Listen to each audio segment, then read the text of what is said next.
Hello and welcome to Indiepocalypse Radio, your number one. Oops, I'm on the wrong thing. Shh. Don't. If you're watching live, you got a sneak peek of everyone who's here. Don't tell anyone.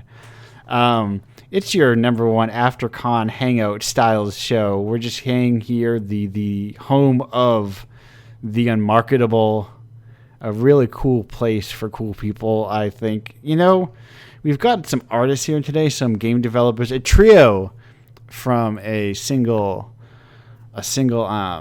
game, which you may know as. We'll get to that later. I had a thought today as I dropped off the post office. All the physical zines that you can get physical copies of Indiepocalypse, of course, at indiepocalypse.com/Patreon. I just shipped them today, and as I was driving down my main street, I saw those large flag signs, and I saw one that said brewery, and about 20 feet from it, one that said acai bowls, and I thought, is my town becoming gentrified after all these years? And it might be. It all depends if there's a few very garish neon signs that are still like a million years old and very ugly, and if those ever disappear, I know it's truly come. But speaking of art that I mentioned earlier, then the trio of artist developers, we've got one here to start off I'm like, where are there they are. There are my questions. Oh, Quacaco. Now, that was me saying the name out loud quietly to myself, so I can, am I going to say it correctly? From the game, and you may know from Indiepocalypse issue number 30, no longer the most recent, but it just lost its title yesterday, issue number 30. It's Spiteful Fox from, is it Quacaco? Yeah. Okay, good. I didn't know how to, if I need to put any accent on it. But at least I've been saying that. Maybe I've been saying it wrong. Listen, we'll figure it out. We've got other guests coming up, one that will very much elucidate this fact to me. But anyway, hello, welcome to the show. How are you doing today? Glad to be here. I'm doing all right. Others sleep deprived. It's hard to sleep in this weather, isn't it? Yes. No, that is. I've come across. Like when the season changes, I sleep really poorly because I haven't adjusted yet to like decreasing layers. So I tend to overheat. But I have a very small but very powerful fan that is right next to my body when I sleep, and it kind of keeps me cool at night. Gets the job done. I sleep with a fan. Yeah. It keeps me like alive at night, and that's about it. Yes, yeah, no, I have a ceiling fan which does nothing. I mean, or what it accomplishes is negligible. And also, to be fair, I put not blackout curtains, but sheets over my windows because I don't want the sunlight yellowing all of my bookshelves. So I kind of do it to myself. But anyway. Welcome. Tell me a little bit about the work you got a big space. The work you do on Quacaco. Well, I did the programming. I handled like a lot of the core story progression with how you pick up a shell, you hear the story, and I handled all of that, and as well as the controller integration. And how is the what is it made in? Is it Unity Engine Talk? How is Unity's controller? Is it clean? Does it work well? It's workable. I've never done controller integration in anything else ever, so I can't really right anything else. But because I'm like as a game maker developer myself, I tend to just. It's very easy. Game Maker is super easy for game. It's just like, what do the buttons do? It's basically a collection of bools, and then analog sticks are obviously like integers or No, it's not integers because technically I have decimal points. Anyway, I'm not a programmer is what I'm saying. They're numbers. Floats. I don't know what they technically register as, but I forgot to change. I need to change the I need to add the new cover in. I just noticed as it slipped by me. But that's cool. I've never. Now, what is it like working as like a team member on something like a small scale sort of thing? Feels a little hectic. Sometimes, things catch on fire, and then you've got like frantic texts and instant messages coming in, and you're like, "Oh no, it's up to me to fix this." Does it feel better that you have someone to send a frantic text to rather than just like your frantic text being the message within your own mind that you send to yourself? Yeah, it's better and worse in ways. Yeah. If the message is in your own mind, then you can be like, "Well, nobody saw that. I'm good." Right. As long as it does this very specific thing that I need it to do, it's all right. And it doesn't matter if it's ugly. How do you shorten your name if I was to shorten it? Because I was about to go, do I call you Spike? Do I call you Fox? Does it matter too much in either direction? It really doesn't matter to me. Either one works. Usually when I'm like playing video games and I don't want to use my real name and Yes. like they don't give me enough letter space to fit Spike Fox in, I just put in Spike. So Spike, how you can be honest between two people who code. How ugly do you let your code get as long as it works? I'm kind of fastidious about my code and trying to like keep it clean and readable, but also in a really stupid, pretentious, artsy way. Okay. Yeah. Some of my modding projects up on GitHub are mildly notorious for me getting really experimental with what I name my methods. Okay, yeah, yes. That I didn't think about the idea of like having other people see. You have to like name things cohesively and that sort of thing. Although I guess I do get better about naming my own projects. Personally, if you have a class that has only one method that does one thing, so like instead of calling the method "do the thing," I just get weird with it. Okay. Yeah, because you just need to do that specific. All right. I'm slowly picking brains for programming work. We've got some questions here we've got to get to.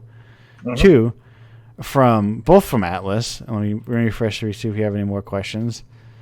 What type of things do you like to collect, if any? Let's see. I guess I could be accused of collecting plushies. Now, would this accusation hold up in a court of law, do you think? Probably. a jury of your peers could be convinced? I've had to tone down on collecting plushies. My family tells me, okay, that's enough. You don't have any space for them. Yes, that seems like a thing that can take up a lot of physical space. Have you considered sacrificing all physical space that you have access to? Oh, absolutely. Okay, good. You and I have a room full of bookshelves that I am thinking like, well, how can I get rid of this dresser to fit another bookshelf? The question is, where would my clothes go then? And I don't have a good answer for that yet. On the floor. No, clothes are very expensive, but I also do like to buy clothes, so I do respect them to some degree. I do the whole extensive. I think I saw specifically Marie Kondo was the one I saw give the advice, but I don't know if she invented or popularized the idea of like there's a very specific way of folding that makes everything super tiny, but you can still see what shirts you have. I respect him, is what I guess what I'm saying. Anyway, so plushies. Now, do you go for a particular size, or is it just like whatever you want? No, I've got quite a range. How large are we talking? What's the largest? Let's see. I've got this giant cube-shaped fox over here. It's about say half a meter to a side. It's almost perfectly cube-shaped. Okay. I'm not looking up at the currently meter to imperial system. to Imperials. Meter to... Okay, that is right. That is kind of big. But not as big as it could be. That's still not human size. It's not quite human size. No, I don't have anything that big. Oh, actually, I do have this other fox. It's about maybe 1.5 meters long. Okay, that's roughly smaller human size, I think.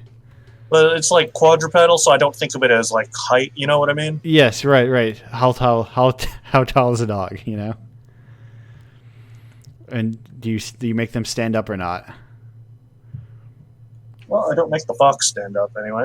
Well, good idea. I wouldn't make it do anything it wouldn't want to do. How small do they get? I've got a little stuffed HIV that's about the size of my fist. Okay. Now, is there anything aspirationally that you would want? Either let's go with exists. That maybe it's just like ultra rare. Maybe it's just kind of like, or you know what? Let's phrase this in the one question. Let's not overcomplicate this. A plush that you would want to have, whether it exists or not. Ooh. I'm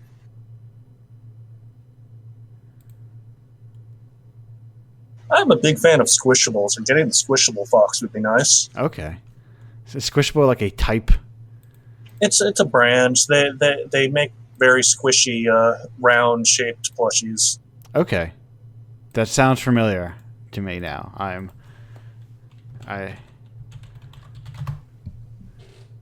Okay, yes. Yeah, this, yes, okay. I kind of get the form factor, the vibe of these guys.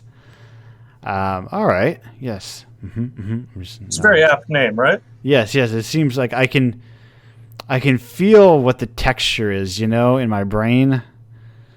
Like the indentation it makes. And currently, the only squishables I have right now are a miniature squishable Cthulhu and then a squishable Plague Doctor. Oh, that's one of the little guys I saw, and I thought, yes, I've seen this before recently.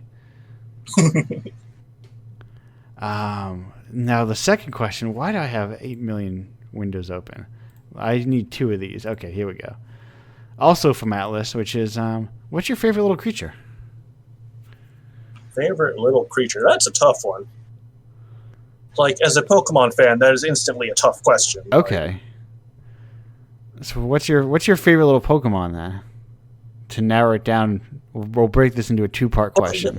Well, that's why it's a tough question, is because there's so many Pokemon. Okay, what's your favorite little non-Pokemon creature then? To make it a little easier up front. Let's see.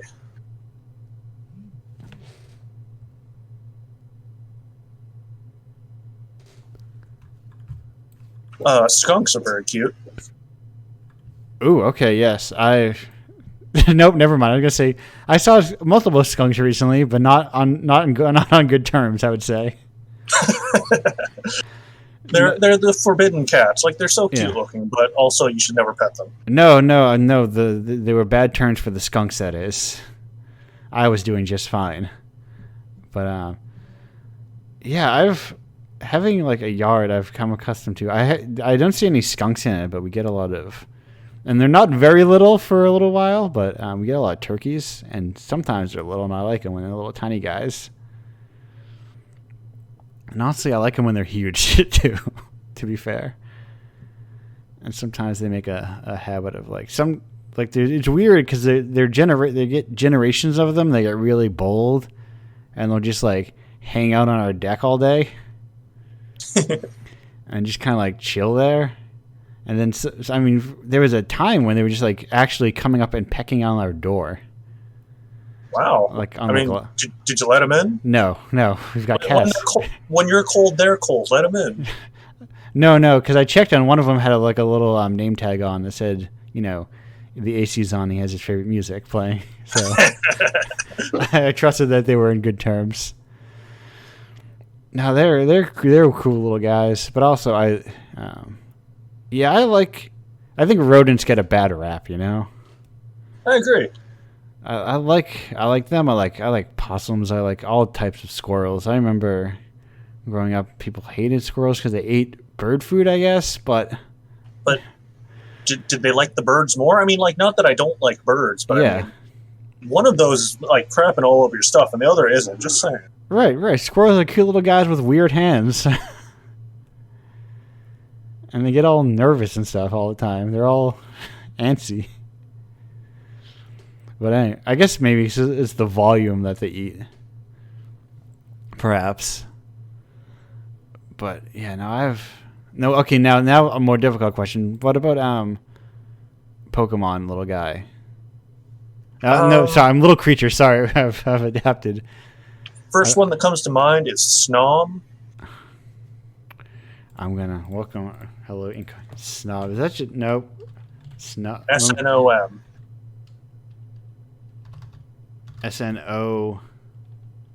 M. Oh, that guy. That's Snom. Yes, the little butt face guy with a little crystal in the back. What's not to love about him?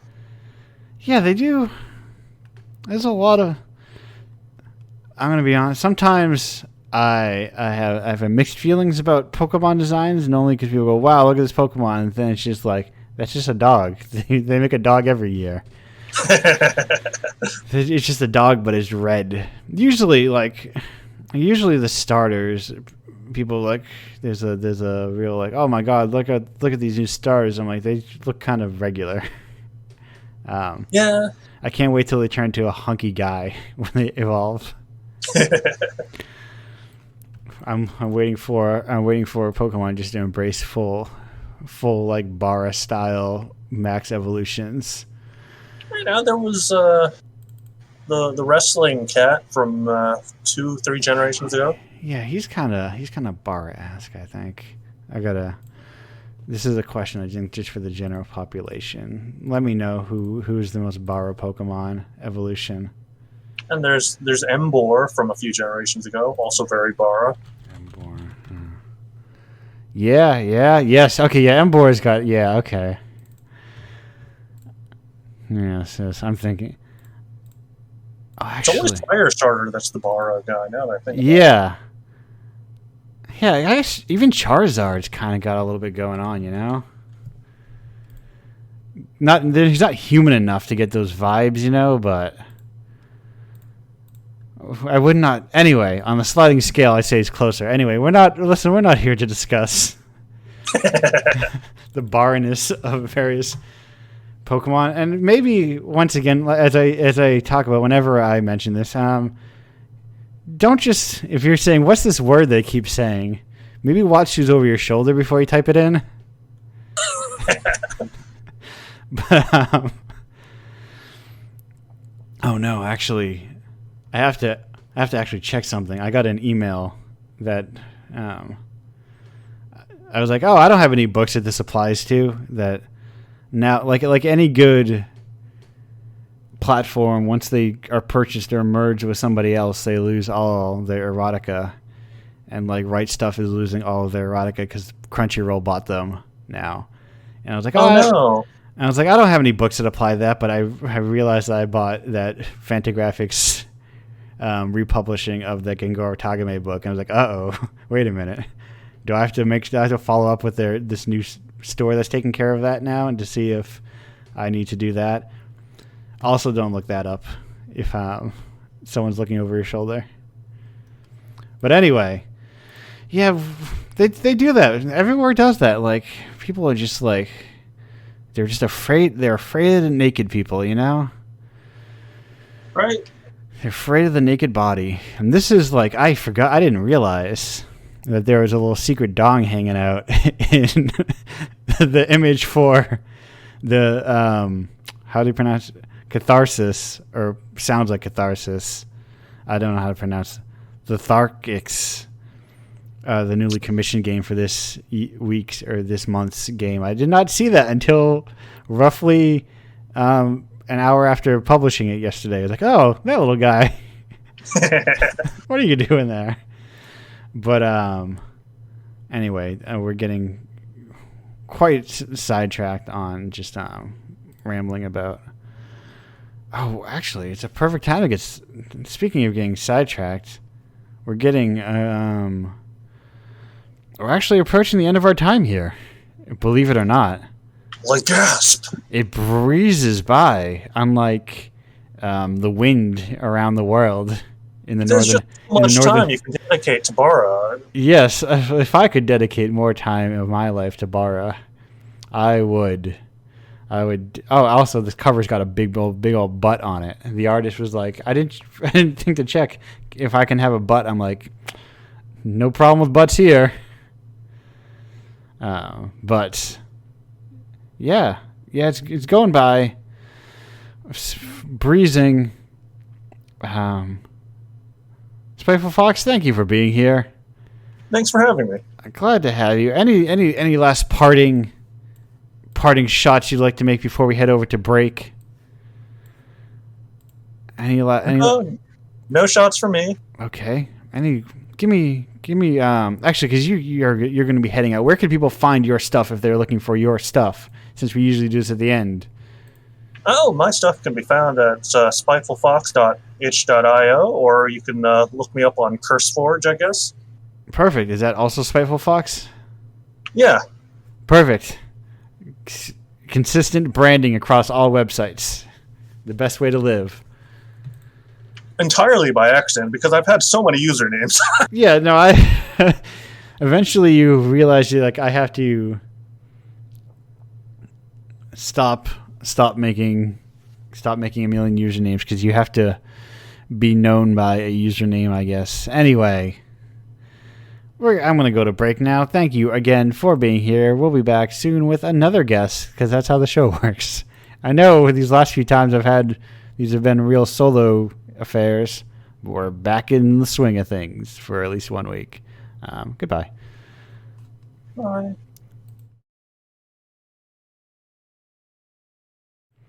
Hello and welcome back to Indiepocalypse Radio. That was Soapstar Joe by Liz Fair. And if any eagle-eyed viewers out there will know, hey, that Liz Fair seminal album Exile in Guyville, that didn't come out in 2008. And you're right, it came out in 1993. I got boned again by the remaster. Boned by the remaster, as they say. But anyway, I thought for a second about playing Dance of the Seven Veils, but sometimes I think about what happened about playing games that have songs that have bad words in them, and she refers to herself by using an inappropriate word, and it's always test you, like what it was the vibe of the audience, Anyway, listen to all of Exile in Guyville. I think it's very good. But speaking of Exile, the next guest in the show, we've got Oh no! Uh-oh. I was gonna say Sol Martinez Soleil. Yes, that's Yes. right. Sol Martinez Soleil. Great. So I'm like no. I was like, wait a minute. That seems wrong. But I'm like, that's because the accent is missing. Yes. I'm like, your name is probably not like. Listen, if I was a parent, I would not name my child Sol Martinez Sol. Yeah. or if I changed my name later in life, I would not double up on names. I would not bookend my name. Yes. I also realized that, but alas, I like Soul. I actually picked it for myself. Yes. So. No, that's why. If it turns out folks' names, you can just change them. Yep. like even legally, you can just change them. Yeah. But on the internet, there's no laws. You can just call yourself whatever you want to call yourself.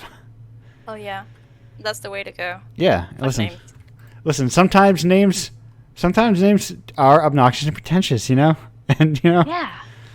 Sometimes that isn't. Sometimes someone does give you. If you see someone with an annoying name, just be like, "That's their name." I can tell my friends I met someone with an annoying name, but don't say it to people. Don't say it in public. That's rude. Agreed. But anyway,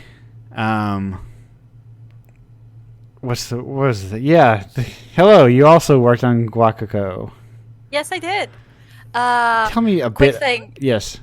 It's Guacuco, not Guacuco. Guacuco. You almost got it. Yes. But Yes. Yeah. Listen, I knew I was getting it wrong. No worries. I have a there's a you got to switch on like the part of your brain that has like, oh, I need to pronounce things I need to consciously recognize accents, as I have a job that I'm around, a newer job where I'm around far more like Portuguese names. I go, I gotta I know where the accents are, I gotta hit them in the right spots. You can't Latin just languages are rough. Don't yes. worry. No, I have a very functional knowledge of Spanish, so I've got my pronunciations mostly down. Don't ask me to roll an R. If you don't ask me to do that, I will be all good. Do not worry. I have to speak in English, and it is hard as well. So solidarity between languages. Do not worry. Yes, yeah. There is. I have the blessings of centuries of imperialism that a lot of people speak English now, but what a miserable thing that gives me a small benefit in the year 2022, Yeah. But anyway, I guess it's trickier than all of us learning to speak Esperanto or something. Oh my god, yes. What if we did just look? What if 2022 is like, well, listen, let's just all learn to speak Esperanto, I would rather learn like Tokipono or something, which is like a conlang, but Yeah. I sounds cuter. I don't really like Esperanto. I'm sorry. Like there's a whole philosophy behind it, and it's like cool. Yeah. But I like Tokipono better, I think. Anything. Let's all learn Klingon. Yeah, something else. Let's all just do something else. Yeah. Everyone but nerds need to start from square one. Yeah. But the nerds will have a leg up. Speaking of nerds, tell me about this video game you made. Okay. Oh my god, it's been quite a wild ride. Wakuko was born because how do I even tell this story? I was in a magazine, like a gaming magazine showcase for queer people, and then someone from Berlin, from a cultural center, got in touch with me because she wanted some help with her thesis. And then like about 2 months later, she was like, hey, we're doing an exhibition, we need an artist, do you want to come in? And I was like, yeah, sure, how hard can it be? And it was super hard and intensive, as Spite said, lots of fires to put out, but a whole ass game came out, and it was a cool experience overall, I think. Yeah, there's like this. I feel like it's an increasing thing of like gallery space for like games. Yeah. I very recently did one last year, and a big surprise of it is they pay you. Oh yes. Such a nice change of pace. Yeah. To be paid for games. Yes, it's because like 90% of conventions are about like you paying for, like you pay for admission, you pay travel to get there. Sometimes you pay just to be judged before you can even get into it. And I'm like, when someone's asking, I think it even came up in conversation with the person who was running the event, and I mentioned that this was in Ohio, I'm in Massachusetts. She was like, "Oh, you're not from here? Hey, send me your hotel bill and your travel bill, and we'll reimburse it." Oh, nice. And I was like, "What?" Yeah, that's the spot. Yeah, that is like truly not expecting it, like people to actually get paid. I'm like, wow, imagine paying artists. Yeah, such a fantasy. I also met the only kid who I think really appreciates Indiepocalypse. Oh. Because she was the daughter of two artists and probably hangs around a museum and artists all the time. So it was probably very precocious. But she was playing through some of the games and was like, I know I'm not making a reaction, but let me assure you, I think these games are very cool. Oh, that's adorable. Yeah, and I was like, yeah, there are kids that are just like most of the time when kids come up, they just kind of mash buttons, and they. I'm not ready for like long, intensive queer narratives about throwing shells into the ocean, but there are kids out there who are just like real precocious, pretentious kids, and they're my favorite. I love them. We have to support them. Yeah. Listen, next time you think kids aren't ready for this, think to your own youth, and you think, was I a real pretentious youth? Like, It was. exploring the depths of human existence through fan fiction or something. And you probably were. You probably were an edgy teen. So many of us were. Yeah, totally. Who was like, oh wow, they don't take me serious, and no one respects me. And I was like, I want to. I walked. As one of my friend's kids was leaving, I walked by and I just kind of like quietly acknowledged her, and we quietly acknowledged each other because I recognized when I was a kid, I don't want to talk to my parents' friends. Yeah.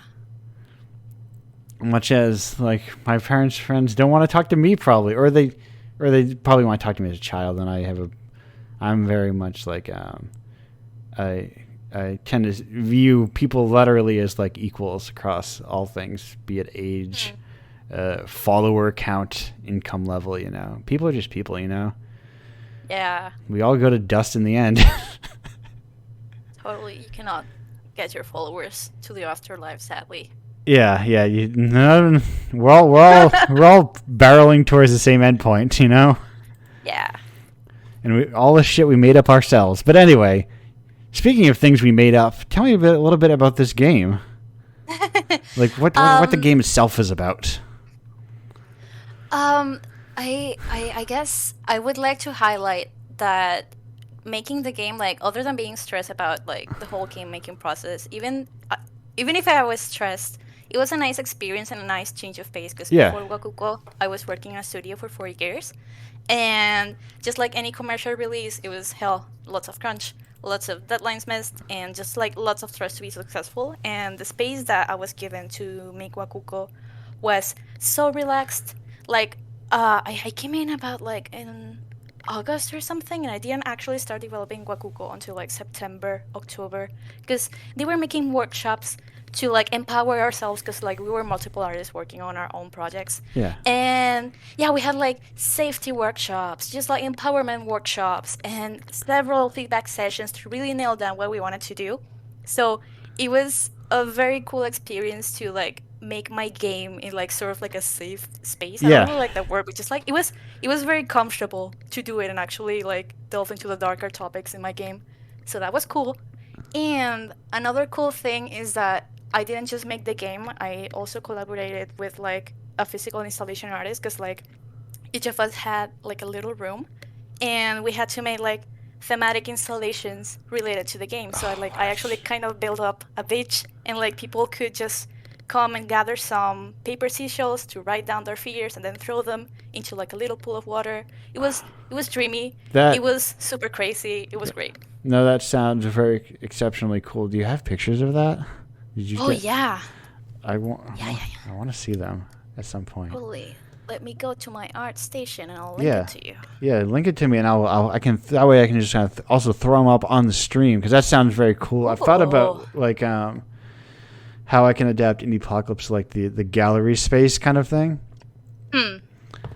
And obviously it's very big at this point, so I think I would have like different stations with posters, but I love the idea of games as gallery spaces, Yes, I love that too.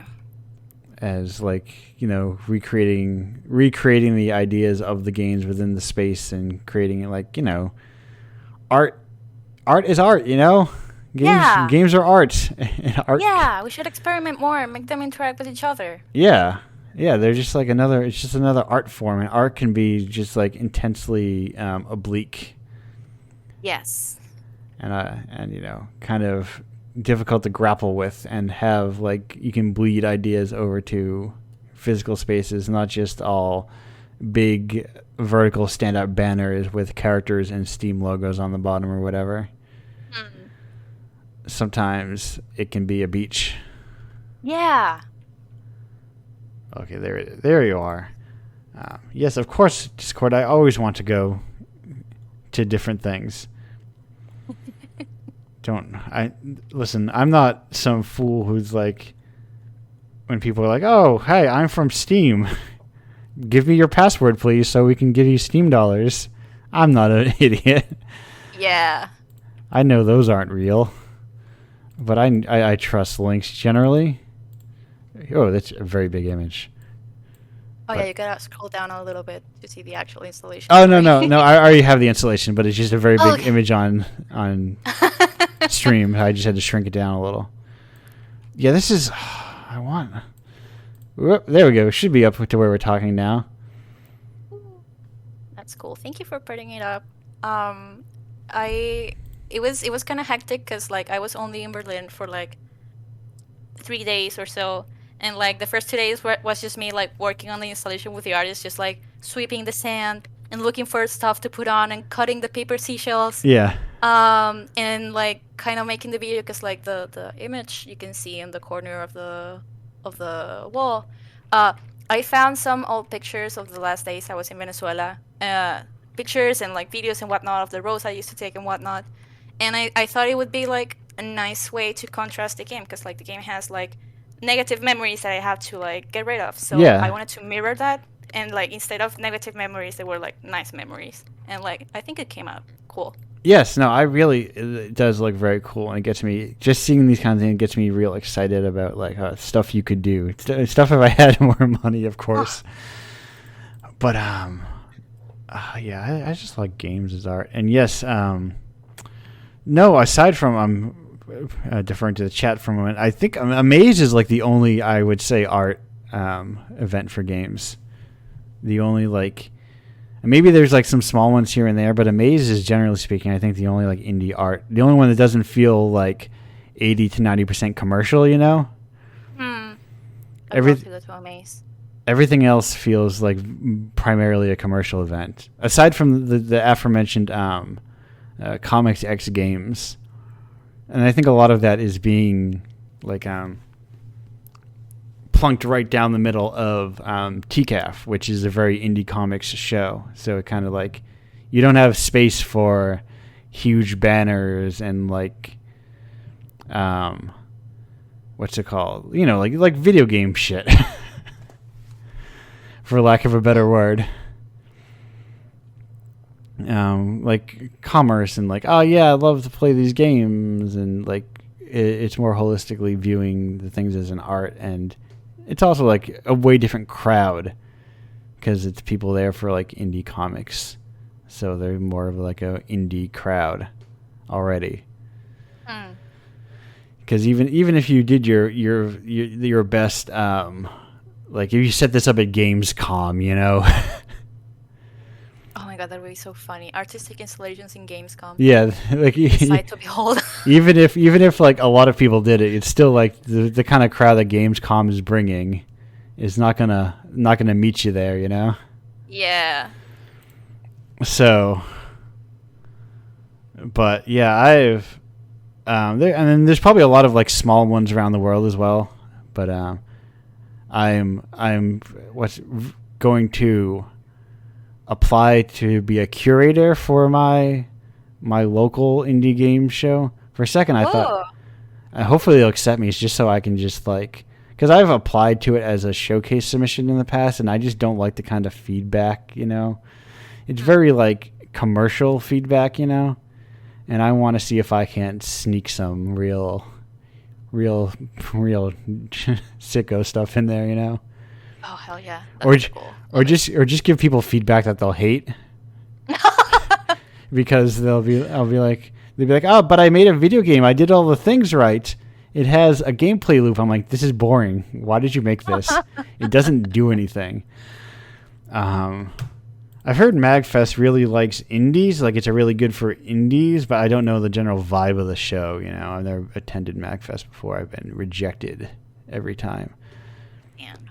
But yeah,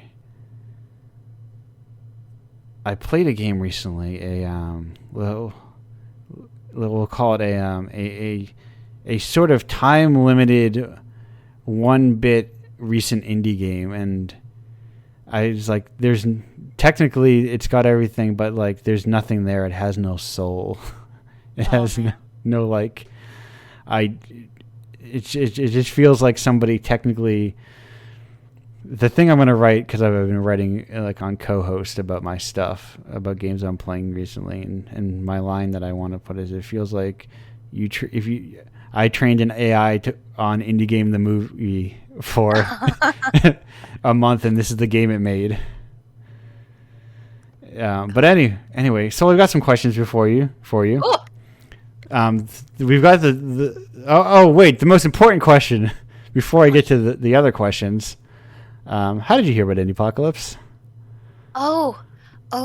So I have a very bad memory, so this might not be like 100% accurate. I remember seeing like tweets about like this scene called Indiepocalypse here and there, but I didn't really pay attention.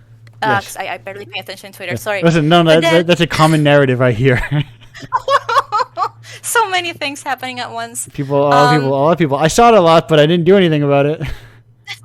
And then I remember seeing a game from a friend of mine, Ivan, in an Indiepocalypse, and I was like, what is this? This looks interesting. And then I finally like found that it was like a cool showcase, like a cool showcase of like indie games, but I didn't have any games. And then I finally made Wakuk, and I was like, hell yeah, I'm gonna try and submit. And that's how I got here. And this is like it's a perfect game for Indiepocalypse. I'm like, yeah, just throw. I'm a huge fan of when something like that lands. I'm like, it's art. It's technically has an endpoint, but there's no clear objectives. If a gamer came up to the booth and said, they would hate it. What's the point of this game? I'd be like, no point. Throwing stuff at the scene. And you're throwing away your bad emotions. It's queer, but it's messy at the same time. And I love encouraging. I guess I don't dislike wholesomeness, but I think mess should coexist with it, you know? Yeah. So thanks for calling my game messy, by the way. I never know how to describe it, but I like the messy tag, so thank you. I use messy as a big compliment coming from me. Hell yeah. I took it as that, don't worry. Yeah. I mean it to mean kind of like stuff that's like, life is complicated. Yeah. There's stuff going on everywhere. Some's good, some is bad. We're just animals that think too much. Yep. Trying to figure ourselves out. If only I could live the life of a squirrel. Oh, if only. All I do is collect seeds and nuts and run around and get horny once a month or whatever and chase other squirrels around. I think I would like to be like a salamander, probably, because I like being near water, and I also really like rocks. So I would like to stand in a little rock and sip some water. Do salamanders do push-ups? Maybe. I would do push-ups. There are some lizards. Some of the little lizards do like push-ups as a way of showing off, like like a mating thing, as peacocking. Oh, I love that. Yeah, I want to be one of those. You're just like, hey, what's up? And you just do it. Look how many push-ups I can do. Himbo behavior. I love it. Look how strong I am. If I cut off my I cut off my tail and I start lifting it. Hell yeah, that's the goal. That's life. Like I can lift a fifth of my body weight. So I've got 2 more questions, which you had plenty of time to prep for. Oh. I'll get to this. What's your favorite little creature, Soul? Oh my God! I did not prep for this one. Let's see. Oh, I guess I would have to say lizards. We in Venezuela we have a word for lizards, which is tuqueque. Which is like a very fun word to pronounce, and they're just like they're small and brown and unassuming, but they keep your house clean, and they're just like funny little guys crawling around your walls. I love animals that keep my house clean. Yeah, they're great. That's why I have a lot of spiders around. Oh, nice. And when I vacuum, I kind of don't like all the crumbs I leave behind, you know, but also I'm like, great job.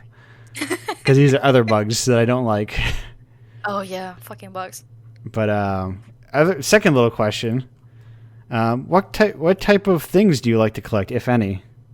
Okay. Two things. First one, and you might recognize this. Well, I collect rocks. yes. So I have a bonus third question for you and you alone, Soul. Oh, Which is, what's your favorite type of rock? oh my god. Uh, it's kind of hard because I like shiny rocks, but I also like just rocks you can pick up in a creek. Yeah. God, if I had to pick like a type of shiny rock, like labradorite, I have no idea how to pronounce this in English. It's blue. It changes color to like either orange or green, and it's shiny, and I love it. Kind of goth because it also has like black reflexes. It's wonderful. Yeah.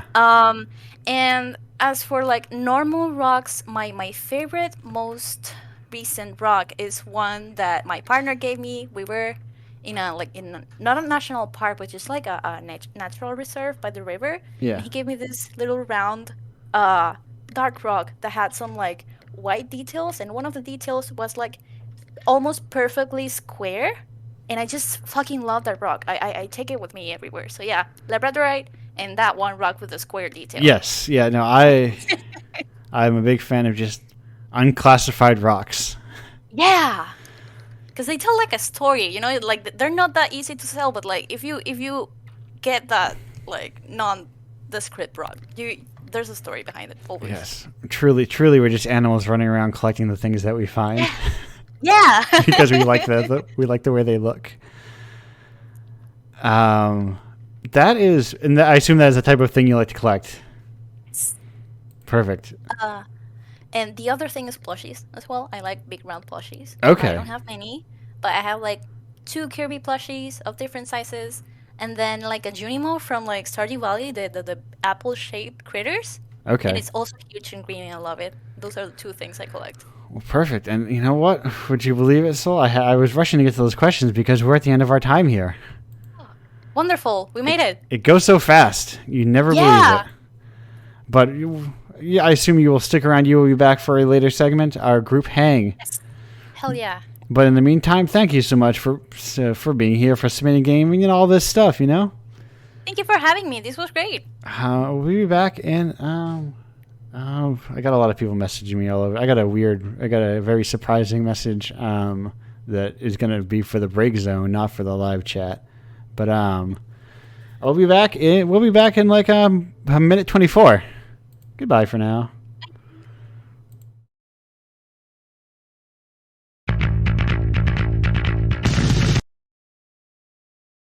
Hello and welcome back to Indiepocalypse Radio. That was Dosaru by Oops, and that album slaps immensely hard. If you listen to that, there's a point where it's like, wow, if they stop playing, if they stop playing music, they'll collapse. And I like the sound. I like punk music that feels like if they stop at any second, like it feels like they are just like hurtling forward. And they can't stop no matter what. Like they're sharks, but instead of playing music, instead of swimming, they're playing music. Speaking of music, oh, look at these transitions. We've got our next guest from Guacuco. I questioned myself for a moment. I was saying it wrong. Guacuco. It's Avi. Avi, how you doing today? Hi, I am doing great today. How are you? I'm doing great. Glad to have you. Now, what was your role in Wakuko? I tipped my hand a little because I knew what it was. So, I was the person who made the music for Guakuko. So all that piano playing you're hearing while you're playing the game is me. Perfect. And middle of the Praetorium. What a perfect time. The Praetorium is like the ideal time to play anything or to get ready for any show. It's the beautiful. Anyway, I got distracted by chat and the thing from the Final Fantasy, but yeah, music. Anyway, so to get back on topic, tell me a little bit about like what is the process of sort of like making music for a small project. Is just like, hey, Like how? At what point do you start making music for it? So, at the moment, I'm still what I would. I know that all my all my video game audio friends would probably be like, "Amy, don't do this." But I still consider myself kind of in the beginning, aspiring stages. I haven't worked on all that much stuff, but I do know that my piano chops and my compositional chops, when I put my mind to it, are pretty good. Yeah. So for this project, all that was really needed was a simple loop, but obviously the loop had to be interesting enough Yeah. that it would match the vibe. Sol actually originally reached out to me because he'd heard my piano music before. I post clips to Twitter of me playing various piano sketches. Most of them are improvised, and actually the recording that you hear for Gwakuko in the background, that was also it's it would I get it's between improvisation and composition. Essentially, I had worked out some of the major landmarks that I knew that I wanted to hear, and the major ideas, the major emotions, falls and stuff, um, falls and rises, in the music. I had worked that out beforehand roughly. I knew what I wanted out of it, but then I just let myself play. I knew what I could do, the things I wanted out of it, and then I followed my instincts improvisatorily. And I recorded that. I took a couple takes, and then I edited. I added some effects to the piano, some reverb and delay, and then I edited into a loop. Ta-da! Yeah. No. Yeah. I think it takes like if you got the confidence in the music, you're just like, hey, I can play something, And I think that's like, listen, I think it's perfectly fine to always think of yourself as a beginner. I found in my curatorial experience that at least the people who present the most confidence to me tend to be the people who submit the worst games. Well, it's less so about like peacocking, Yeah. I think, and more just like making sure that you're not presenting yourself in such a way that you might undersell yourself. Right. So Right. that stuff I've taken it to heart. I'm in some art discords too, ones where you get like like advice on how to price your commissions and stuff. So I now know the value of pricing yourself fairly and all that, and Yes. you know what I mean. Yeah. No. People should definitely charge money for their stuff. And sometimes like I've reached out to people before for covers, and they were like, here's my rate, it's €1,000. I was like, no, thank you. I cannot. That's a lot of money, but I respect it's not the I think there's nothing wrong with having like knowing your space, because I think you'll find enough people who are there to meet it. Absolutely. Yeah, I think that especially like the thing with like pricing yourself, number one, if someone doesn't actually attempt it themselves, they have no idea how long it takes to do something. Like when you look at artists and you look at artists who are pricing themselves fairly, you usually for anything like for like the really cool stuff, you'll definitely see numbers in like the hundreds, easy. Yeah. But that's simply because if you actually tally up the amount of time it takes simply, and then you calculate it based off of reasonable hourly rate, like we're not talking like crazy amounts an hour, we're talking like 20 an hour. Yeah, we're talking livable wage an hour, or even minimum wage an hour. Yeah, and then you tally it up and you're like, oh, that is legitimately in the hundreds, even if I cut it down to what is below what we'd ask of someone who is doing skilled labor. So anyways, this is like a tangent, but you get the idea. I'm really glad that I've been in these kinds of spaces where I can get that kind of advice though, and like, know my worth early. Right, because a lot of people will be like, hey, you want to just do this for free for me? And then at least I think as an audio person, as a musician, I think musicians are a little bit more wary of the idea for exposure. Yeah. They know a bit better than, especially like, I feel like games still are kind of, I mean, to be honest, all game expos are all for exposure. How many people going to those events have a game they can sell when they go there. It's basically like, our game's coming out soon-ish, eventually, or never. Avi, could you imagine doing a concert and he's like, "Here's my heffing of songs. Also, no one can pay me." Yeah, just no. Yeah, it's such a weird thing. Yeah, especially in the context of like music, where they say this a lot about like people who are like touring and stuff. A lot of the times, sometimes it feels like the music is like the advertisement, and then the money making is where the concerts and the merch happens. Because Right. that's just how it kind of ends up panning out a lot of the times, because streaming services pay Right. nothing. Yeah. If you get a cent, that's worth celebrating over, because usually you're getting paid in fractions of a cent. Right. Unless you get like actual amounts of streams coming in, and even then, it's a hard sell.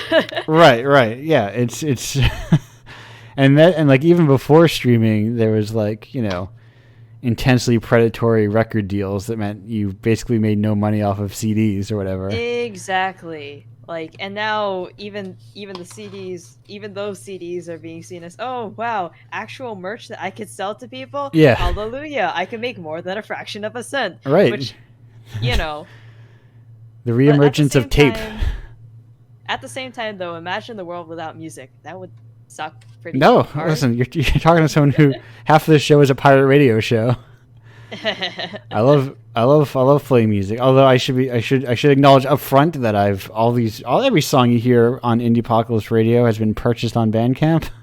Thank you so much. Yeah, oh my gosh. I will say, yeah. Sorry, continue. No, I was gonna say, except technically the first one where I just played the entirety of iNako's 2010 demo. I don't think you can buy that anywhere. I got that forever ago on, I think it was a site called If You Can Make It. I don't remember if I paid money back then, or if it was like cool free release drops. But anyway, also, I think that the artist would, frankly speaking, be happy that Yeah. the song is getting out there, considering how long ago it came out. I think that the artist would be yeah. happy to hear that their music is getting somewhere. I know think I would be. Yeah, I think iNako has since broken up, but also I take every excuse to talk about that demo, because I think it's one of my favorite albums of all time. So it's a good excuse. But anyway, the rest of the stuff purchased. I've got the MP3s on my hard drive, and I paid money for them, which I think people should do. Own your stuff, people. Owning stuff is delicious. Yeah. Owning stuff is great. When they decommissioned, I guess that's not the word I'm looking for, delisted Night Falls Over Kotodala, the Jens Lekman album. I was like, I did buy that, but it was through Amazon, so they they took away my purchase of it. God, that stuff is just genuinely foul. My father is an IT guy, so like, just I know that the IT instinct of like hoarding stuff and like making sure that you have actual backups and actual copies of whatever you own is within me. Yeah, I have backups of. I have two backup hard drives. One for just storing stuff that I have extras of that I don't need anymore, and one that just backs up all of my stuff. Mm-hmm. And yeah, also, I mean, technically since then, the endless saga of me looking for a copy of that record, it's since been re-released with presumably what's the word I'm looking for? The samples they couldn't afford to pay royalties on, excised and re-recorded. And I'm a big fan of what's it called now? The Linden Trees Are Still in Bloom. Probably my favorite sort of pop album of all time. Anyway, you should send me a list after this is done so that I can like write it all down and then listen to it. I'm always looking for new music. Oh yeah, I also have a list. A secret list in here for all this music I play on this show. Ooh. I love secrets. It's not secret. I think I just named it. What did I name it? I named it like just a cool collection of songs that definitely weren't played. That definitely did not appear on Indiepocalypse Radio. That's how I try to get everyone to listen to Zuza Plane or whatever. I'm always looking for new music because, like, for me, like, personally, as a musician, Yeah. One thing that I realized, like, in my high school years is that everyone who listens to music is listening for something slightly different. Yeah. Like, depending on their taste, depending on the genre, etc. And as a musician, it is, or at least, especially as a composer, it's at least somewhat imperative for you to be able to listen empathetically, in the sense that you're able to figure out what it is about, say, heavy metal that people are drawn to. Yeah. Listen to it and see if you could find that core, and then do the same for pop ballads, do the same for intense video game soundtracks and boss battle themes, do the same for the most overplayed pop song on the planet. Like, you could still find the core in those songs and understand why people like them. Yeah. And yeah. Yeah. So that's why I'm always looking for recommendations from other people, because when you get it from another person, you get a sense for like what that person specifically is looking for. You find the theme in the music that they listen for, and so you basically let your ears broaden up to different musical cores that you can express. I like talking about music, if you couldn't tell. Yes. No. What is now to follow up on this question, Avi? What is an album that you try to stereotypically kind of like sneak in, like, hey, you should listen to this? Do you have like one in particular that you kind of want to not force on people, but politely gesture in their way, or force on them if that's how you do it? Off the top of my head, right now I'm on a Polyphia kick, so New Levels, New Devils by Polyphia, always great. Oh, 1 second. I also like to talk about music on this because I don't know everything by everybody, you know? Mm-hmm. And You've activated my trap card. You've asked me for recommendations. Yes, and I'm going to over for you. And I'm going to take these recommendations and save them, because I'm a Bandcamp pervert, and I listen to all the music they put on Bandcamp daily. Like, so I've really learned to like, and that is the thing where it's like, yeah, when what you were saying, it was like I understand. Like I've gotten more of a understanding and appreciation for like experimental music that is just like sounds and ambience, you know. And like, I kind of in classical music and all these types of things that I wouldn't have touched a long time ago, you know? Yeah. You could kind of like feel the thing that people are listening for. Yeah. Especially if you like, it's important that you listen to music like, not from a place of like, I guess non-judgmental is the wrong word, because everyone brings their own judgment to things. Like, I like this tone or I don't like this tone. Yeah. You know, but more like open-mindedness. That's probably the best way to put Right. it. Like, if you listen habitually to one kind of music, then when you listen to a different kind of music, try and figure out like what are they going for and what's the appeal. And if you find the appeal, you could get yourself into it, and you're like, oh hey, I actually like the way that I understand why this is appealing, because the way this singer is just absolutely going off is just incredible. I will also say that if I could shout out on a slightly indie bend, Yes. I know that there are some really cool people over at Infloresce Records, and they're releasing albums by really cool digital fusion artists. So DigiFu artists. If I could just, do you want me to just send it in the little Discord chat that we have over here? Yes, send it in there, and I will put it in the proper chat even, so that people in the chat land can hear it.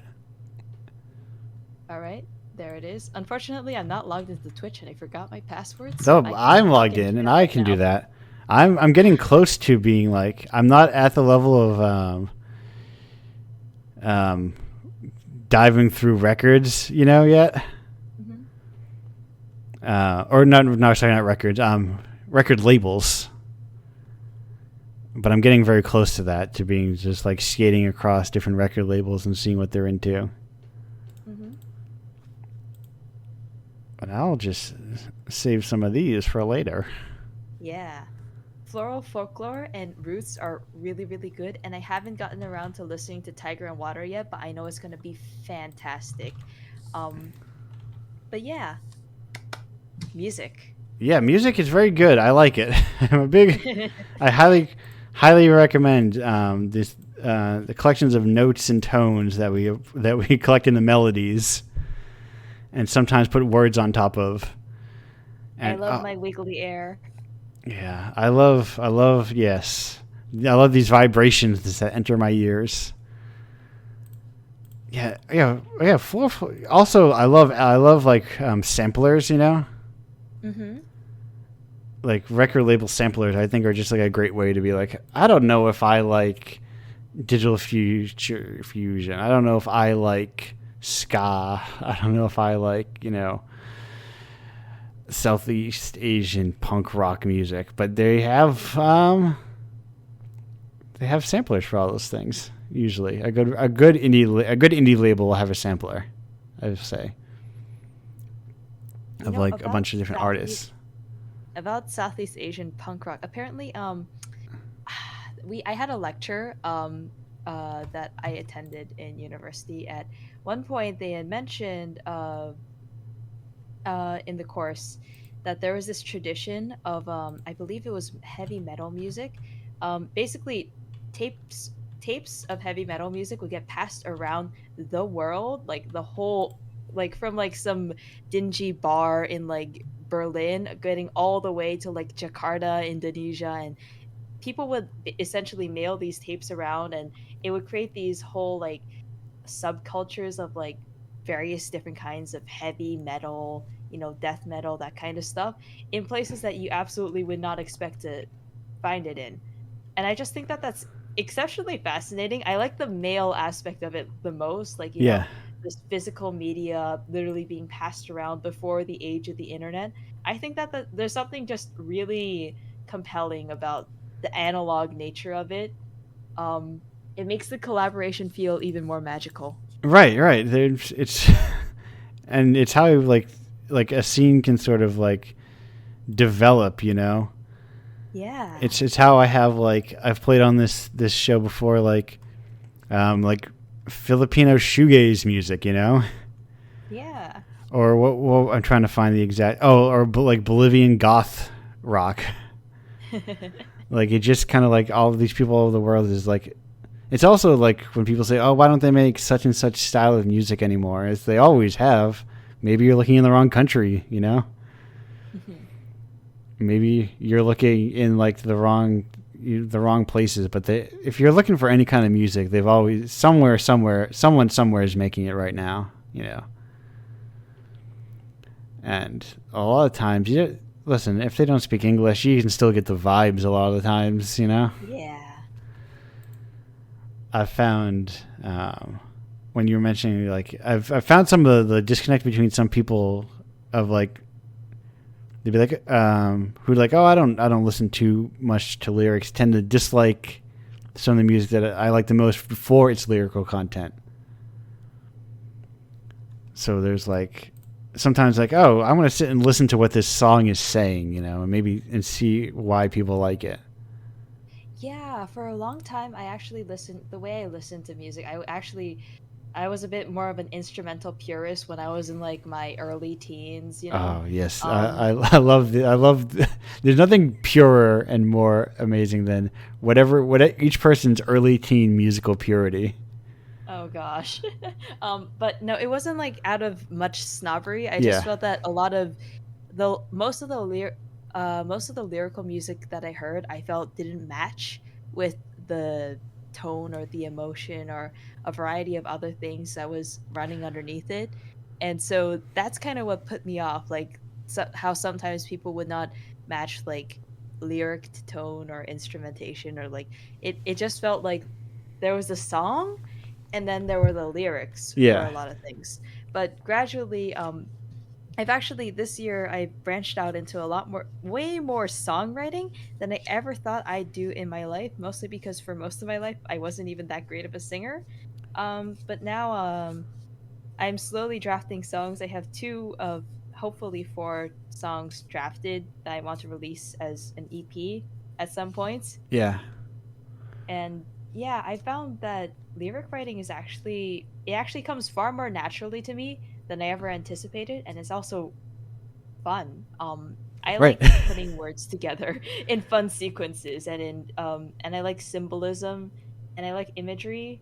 And in some ways the limitations of, you had to sing it like you have this many words, this many syllables, Yeah. you had to fit it in this pattern. The limitations somehow make it easier, I think. When I have too many options, it gets hard for me to make decisions. Right, because you can just like you can't just keep writing forever. Eventually, Yeah. you have this amount of song that you can fit everything into, Yeah. and you can't go beyond that. But before all that, we're kind of like cresting to the end of our segment here. I think I always gets tricky when I forget to time the other guests, Mm-hmm. But I think we're getting there. So I got to ask you the two. We've got 2 questions. You know the 2 questions. You've had ample time to prepare for these 2 questions, Avi. What type of things do you like to collect? Parentheses, if any. I'm not so much a collector, really. I guess I could say that one thing I'm accumulating on my desk right now is copious amounts of origami. Okay. That's what I've been doing for the stream. My current job, I'm currently working a full-time job right now. It involves children, and they like small, pretty things made out of paper. So, fun times. I guess you could say I'm collecting origami right now. Well, perfect. Yeah. No. Listen. Some of us are transient collectors. We collect one thing for a moment, but not a lot of things all the time. Yeah. And the other question is favorite little creature. Okay, so on campus, there are these tiny little sparrows. They are so chubby and so round and so small. I Mhm. love them very Yeah. deeply. Yep. I think I know what you're talking about. Yeah. I understand that kind of like urban bird. Yeah. The little urban, like you see them sometimes, like they kind of like, oh yeah, a vent, a fan, or like a light fixture outside a supermarket. Exactly. That's a nest Yeah. for me. Yes. So my icon, it's not really modeled after any specific bird, but really I was thinking of those little guys. Yeah, the platonic Like, ideal of a little chubby bird. yes, the platonic ideal of a little chubby bird. That is my vibe. I love them. I realized one day when we're like, why do birds hop so much? It's because they fly most of the time. So why would they really walk? I love their stupid little hops so much. Yeah. It makes me emotional. We get a lot of them, and I like them. I like that they're just intelligent. I like smart little things that are just kind of like hanging around. There was a tweet once. Oh, I forget, it was by a comic artist, I believe, or referring to something said by a comic artist, like one of the old guards of the webcomic era. I forget which one it was, but he referred to Blue Jays and Cardinals as the Ken and Ryu of the birds, and I think of that all the time now. Whenever I see a Blue Jay, I go, it's the Ryu of birds. I personally associate Cardinals and Blue Jays with. There's this one book that one of my friends really likes called "This Is How You Stop the Time War." I think it won was it a Nebula? Something like it won something. Yeah. And it's apparently fantastic. I've been meaning to read it for ages. I assume you, the Cardinals and Blue Jays factor into it. Oh, they're on the cover, so they must. Yeah. Oh, I didn't mention that they were on the cover. Yes, they are on the cover. Okay. Yes. Yeah, there's symbolism. Winner of Hugo and Nebula. Right. Both of them. I was like, was it Hugo or Nebula? It turns out, yes. Yes, it turns out the answer was yes.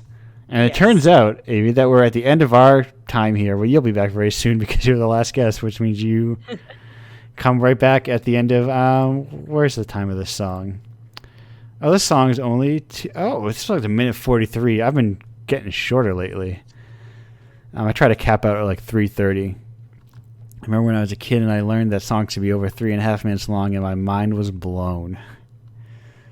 I was like, it's Matchbox 20 song they play on the radio is 5 minutes long. What? Song should be that long? But anyway, thanks for being here. Thank you. I'm gonna go Featuring on. me. Glad to have you featured. Be back in minute 43, give or take.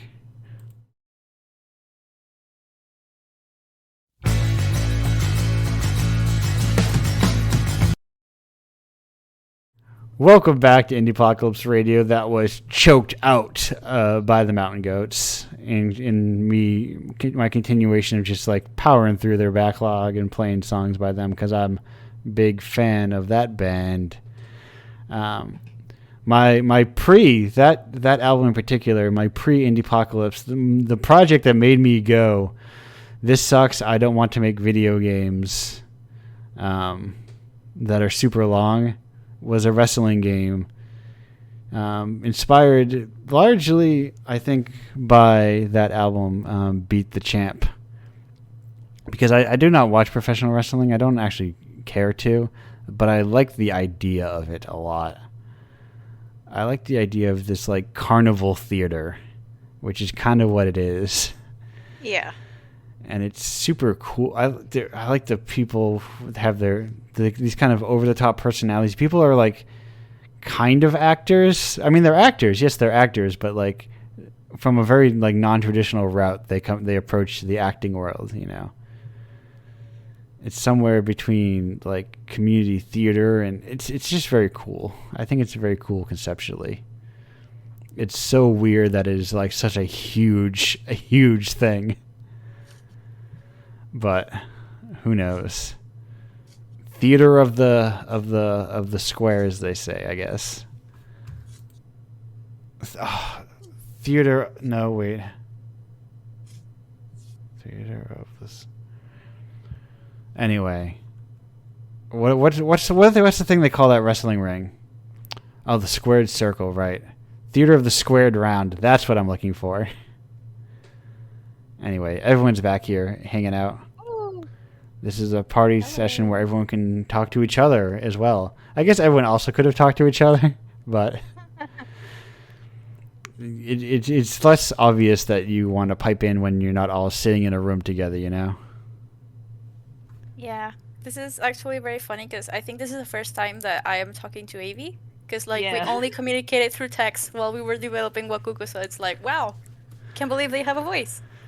I think we've talked a couple times before, like, but in like the big voice calls, and I only like drop in like once in a blue moon. So yeah, I think there was once when I tried to be like, because there was like a big game industry meetup that you need an invite to, and once I was like, hey, can someone give me an invite? And then nobody gave me one, and then I just like, that's fine. It's probably good sign that I'm not allowed in the game industry, perhaps. But whatever. I also don't think I'm suited for large. What's the word I'm looking for? Zoom style group chats. You know. Oh no, those are awful. I prefer to just talk to individual people. Oh, Spider Fox is still here. Woo! Welcome back. Or welcome having never left. I'm sort of here, but sort of not. Okay. Vibing. Yeah. Vibing. We can work with that. Oh, perfect. Yeah. Video games. What a crazy thing those are, huh? Barely. Sure are. I'm barely even. No, I don't want to expose any fake gamers in the room. But You can't call me a fake gamer. I've played Hollow Knight. Oh. Never mind the fact that I haven't finished it yet. That's a real. I think that's a real video game. It has an objective and goals and levels, and you get more powers and make you stronger. I could not get past like the first 2 levels or something. It was too hard. I'm the fake gamer. I'm sorry. Oh no. It's okay. Were you playing with controller or with a keyboard?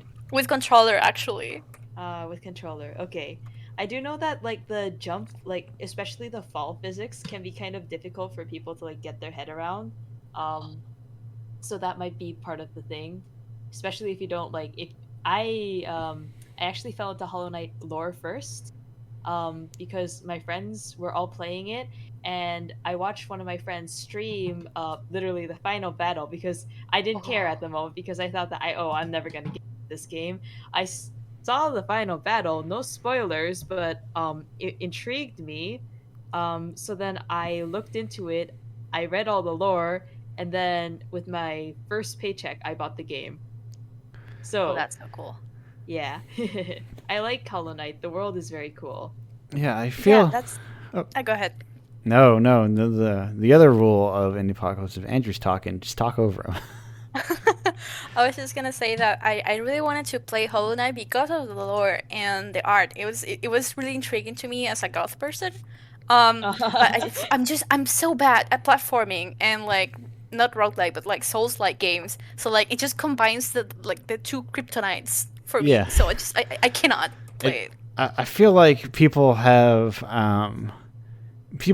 really liked Souls likes, but they don't get the grimy gothness of FromSoft, I think, quite as well. Like they just don't get that appeal of it in most people. Like when they make their Souls like, it's kind of there always feels like there's something missing, and sometimes it's hard to define. You know. Mm. Like maybe it is like 30 years of game development experience from a studio. Like honing their aesthetic over those decades. I wish I had 30 years to develop my goth aesthetic. Yeah. Hopefully someday. Yeah, maybe right now you're composing your Kingsfield, and then in 20 years you will have your Bloodborne or whatever. Oh, that would be cool. Yeah, there's a real grime to it, and I appreciate the chunkiness, and even like the and this is, I think, a common feeling. The feeling of like changing the weapon modes in Bloodborne has such like a chunky dirtiness to it. Hell yeah. I really want to play Bloodborne, but it's not even on PC or anything, so I'm just like sadly looking through a window. Please let me in. Yeah, it's Same. if you like weird, gross goth stuff, Bloodborne is it's very good at weird, gross goth stuff. I know my external aesthetic doesn't show it, but I also am into the weird, gross goth stuff. Oh, so hell yeah. I am also sadly looking through the window. We could play the Bloodborne. remake, right? The remake is for PC as well. Yeah. Hang on. It is? Okay, Hang I'll look on. into it. Blood. Yeah, I think that is. I think that's probably. At first I got excited because I thought that was like actually made for like PSX hardware. Oh, But- no, it's just an aesthetic. Yeah, it's just an aesthetic. I was like, oh, because I think at first they were talking about the what's the word, like working within the confines of the PlayStation 1, and I thought, oh, is she actually making like a use like a emulated Net Eurose or something, or like some homebrew software for making a PlayStation 1 game? But no. But that's just because I'm a weirdo who likes people like dedicating to like the hardware sometimes. No, it is cool. I think maybe it's because making 3D games for PS1 nowadays is kind of like impossible. Right, It's yes, it's yes, so no. easy to add more stuff. Yeah, so it's, I would not wish the curse of trying to develop a PlayStation 1 if you can just do it in Unity or Unreal. Like, listen, I'm a sicko for it, but the sickos who are doing it are like on a next level. Yes, I love them so much. I support all the HPS1 community and just like people making PSH-ish games. Yeah, They're it's great. there's a design sensibility in those games as well. I think that talking about just like the intense commercialization of games, I think has affected it's weird to say, but it's also affected commercial games, and they feel like they've gotten less rough around the edges or less experimental because there's like the formulas are clearer now. Yeah, good game design versus bad game design. Right. Do not do this.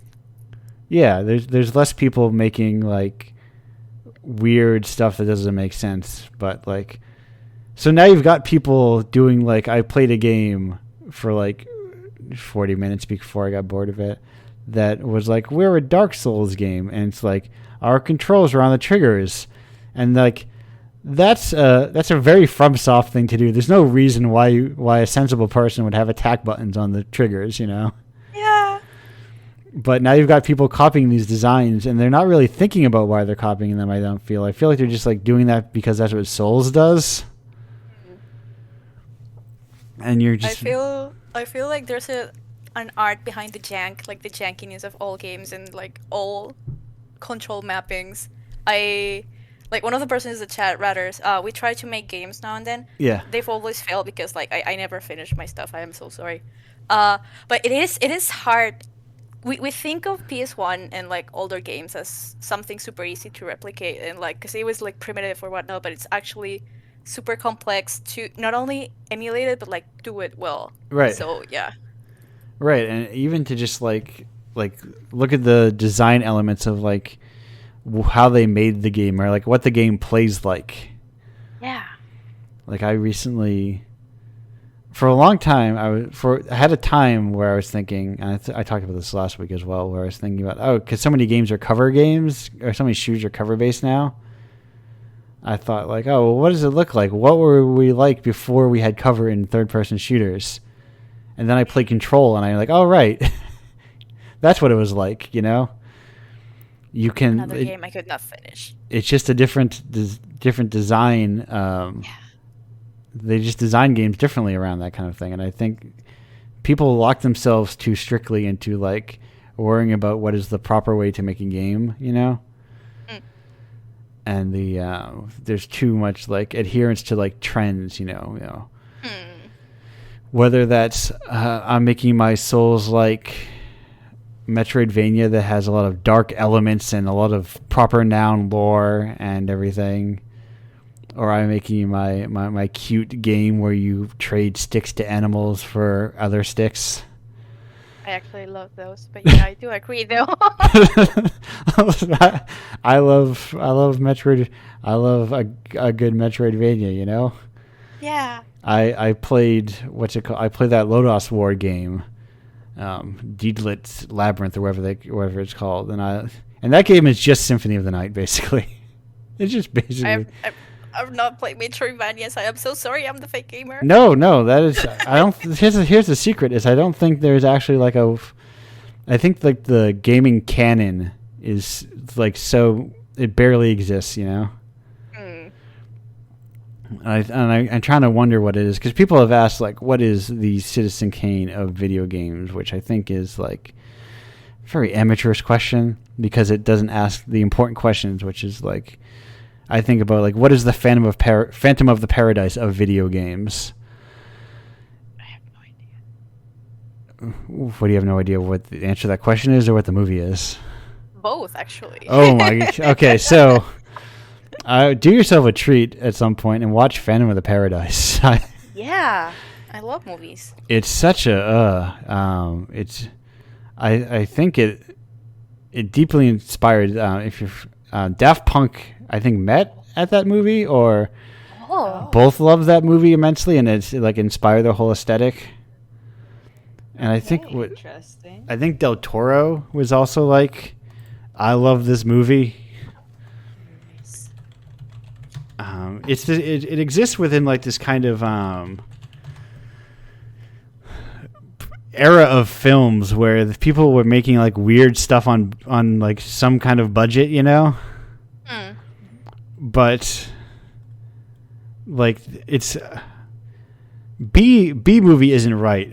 It's unfair to classify that kind of thing as a B movie. Or is that kind of like independent film? Sort, I don't know how to. Was it independent? I think it was probably. Who knows? It's so. When people talk about these aren't the kind of movies people make anymore, I think of stuff like that, you know.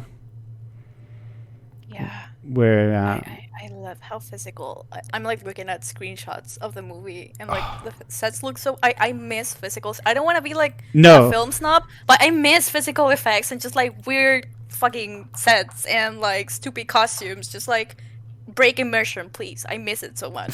Listen, there is so much to like physical sets, like so much. I think so much is lost. Listen, I'm not usually much for like the past was better, return. I think that and a lot of people talk like that are usually very questionable people. Yeah. But I look at CG and I look at physical, like practical effects, and I think, look at what they took from us. Yeah. And that also, I think a lot of that is because probably prop makers and costume designers are unionized, and CG artists are not. Yes, I was about to mention that. So I was also Same brain. yeah. same brain cell. Yeah, So that I mean that's probably a big reason why they're switching to CG, and maybe practical effects become more appealing once CG studios start unionizing. I also wanted to say like there's like I don't know that much about Brian Eno, but I know the quotes from him. There's this one quote about how the things that we seek to like we see as blemishes in our current Yes. iterations of like art form later on in the future become like hallmarks that we try and recreate and emulate, like how we have now like it used to be that 8-bit music, once again going back to music, but it's my Yeah. home territory.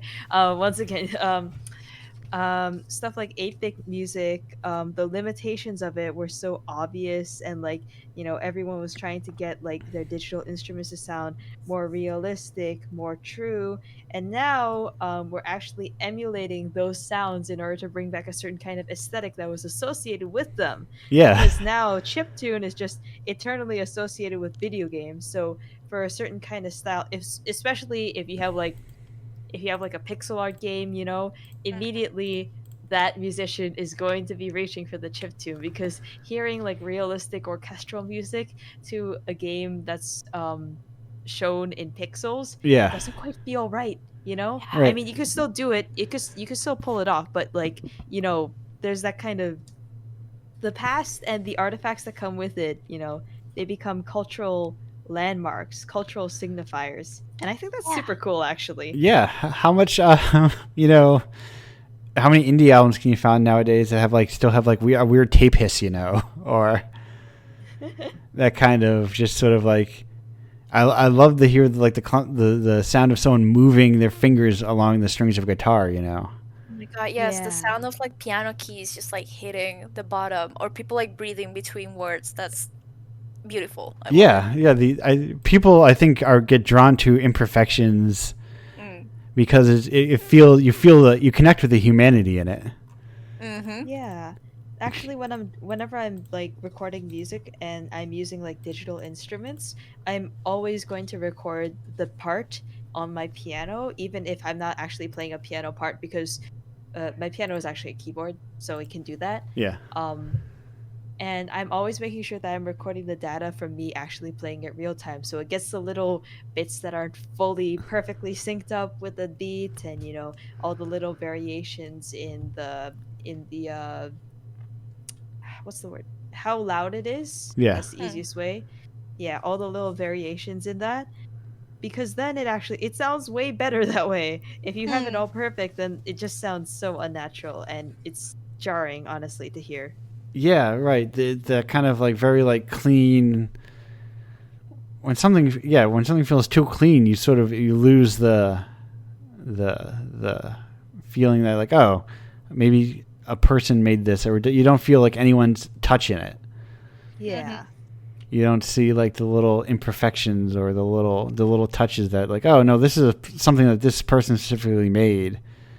It's honestly why I really hate AI art. Besides the Thank you. I was about to like bring it up. I hate AR too. besides the fact none of it looks good. And let's ignore the obvious fact that a computer didn't actually design all that stuff. A computer was given other people's art and then made a worse version of it. AI art is basically worse versions of art that already exists. Yeah, and without the consent of all of the people that were used for their fucking database or Right, anything. Just right. like, not cool, not cool. Pour one out to Peter Falk, who is just giving his image to AI art Yes. on a daily basis. R.I.P. Yeah, R.I.P. to a real one. What a guy. I was surprised. Someone told me once that like I made a joke that like Columbo posting is going to get people into John Cassavetes movies, and someone was like, on Tumblr they really do like Mikey and Nikki. And I'm like, really? Yeah, I actually have a mutual on Tumblr who's like into Columbo. So like, as soon as he said Columbo, I was like, huh? My friend's blurbo for my dashboard, you know? Yeah. And I was like, yeah, because Peter Falk rules in that movie. Learning that he was like an actor that was cool was like, as I grew up, blew my mind, you know. And Can you say the title of the movie again so we can watch that one too? Mikey and Nikki. Okay. And he's in a decent amount of Cassavetes movies. They're like good buddies. And Cassavetes was in a couple episodes of Columbo. And there's like weird stuff that you see in Columbo, that, like what's his face? You know the guy. I always call Leonard him. You know Nimoy? the what? Leonard Nimoy? Leonard Nimoy. No, the director. He also died fairly recently. You know the guy. I always call him that guy. Stop Making Sense. He directed. I always want to call him De Palma, but he's not De Palma. I'm not going to look at... No, he also did Silence of the Lambs, so I'm really, really working my way there, right? He also did Silence of the Lambs, I think. Someone save me, because I don't want to save myself. I know so little about film, I can't save you. Oh no! I'm gonna find it. You got it. I'm gonna think of it. Anyway, I'll just keep talking about other things, and then it'll come to me, because that's how the brain works. But yes, no, film, video games, movies, stuff. Yes. Who knows? I forget where we're going with this. But You seem to like a lot of movies from the 70s. I Like, think is that your preferred era, or like No. is it just like a coincidence? I think that's just I think for this particular style of movie, I think I'm talking about. I think the 70s were just like a hotbed of that sort of thing, maybe. Of this kind of like weird auteur era where auteurs were still getting money. Like the director of Mikey and Nikki, Elaine May, she would just like leave the film rolling in case the actors would come back. Like there's a lot of improvisation and stuff like that. And she's like, no, just leave the cameras on in case they come back and they do something else, you know. I think she like had to argue with the film studios a lot about stuff. It's like, oh no, this isn't right, or like, you know, it was one of those contentious auteurs arguing with film studios about how a movie should be. I know. I like plenty of modern movies as well. Which one's your favorite lately? Okay, let me think. I really like and now this movie is also kind of old now that I think about it, but A Girl Walks Home Alone at Night is very good. I really liked what was that movie? It was based on a Jonathan Ames novel. I think Joaquin Phoenix was the star. Was Joaquin Phoenix the star of it? He's about a drunk, sad guy who hates himself, who was also a hitman. Well, it's Jonathan Ames' story, so by default, I think it's about a drunk who hates himself. But, sorry, an alcoholic who hates himself, I think, more specifically. But, I forget the name of that movie, also. I'm forgetting movies all over the place. I really like The Witch. Oh, nice. I saw that one. I love The Witch, and also The Lighthouse. Nice. Those are just like those movies. Oh, Personal Shopper is also very good. If you want to follow the brain hop from Twilight actor to Twilight actor. Yeah, I was about to say, isn't this like Kirsten Stewart movie? Yeah, yes, it is. Nice. I gotta watch this. I love their trajectory has been my favorite. Like Robert Pattinson and Kristen Stewart's just like trajectory from Twilight actors who everybody hates to weird indie actors. Oh, wait. What about, I know this is like super mainstream, but did you watch the new Batman with like Robert Pattinson, and did you like it? No, I have not watched it. Okay. No. I love that because like he's just so sad and wet and emo. Just like the fucking perfect Batman, honestly. Poor little meow meow. Yeah!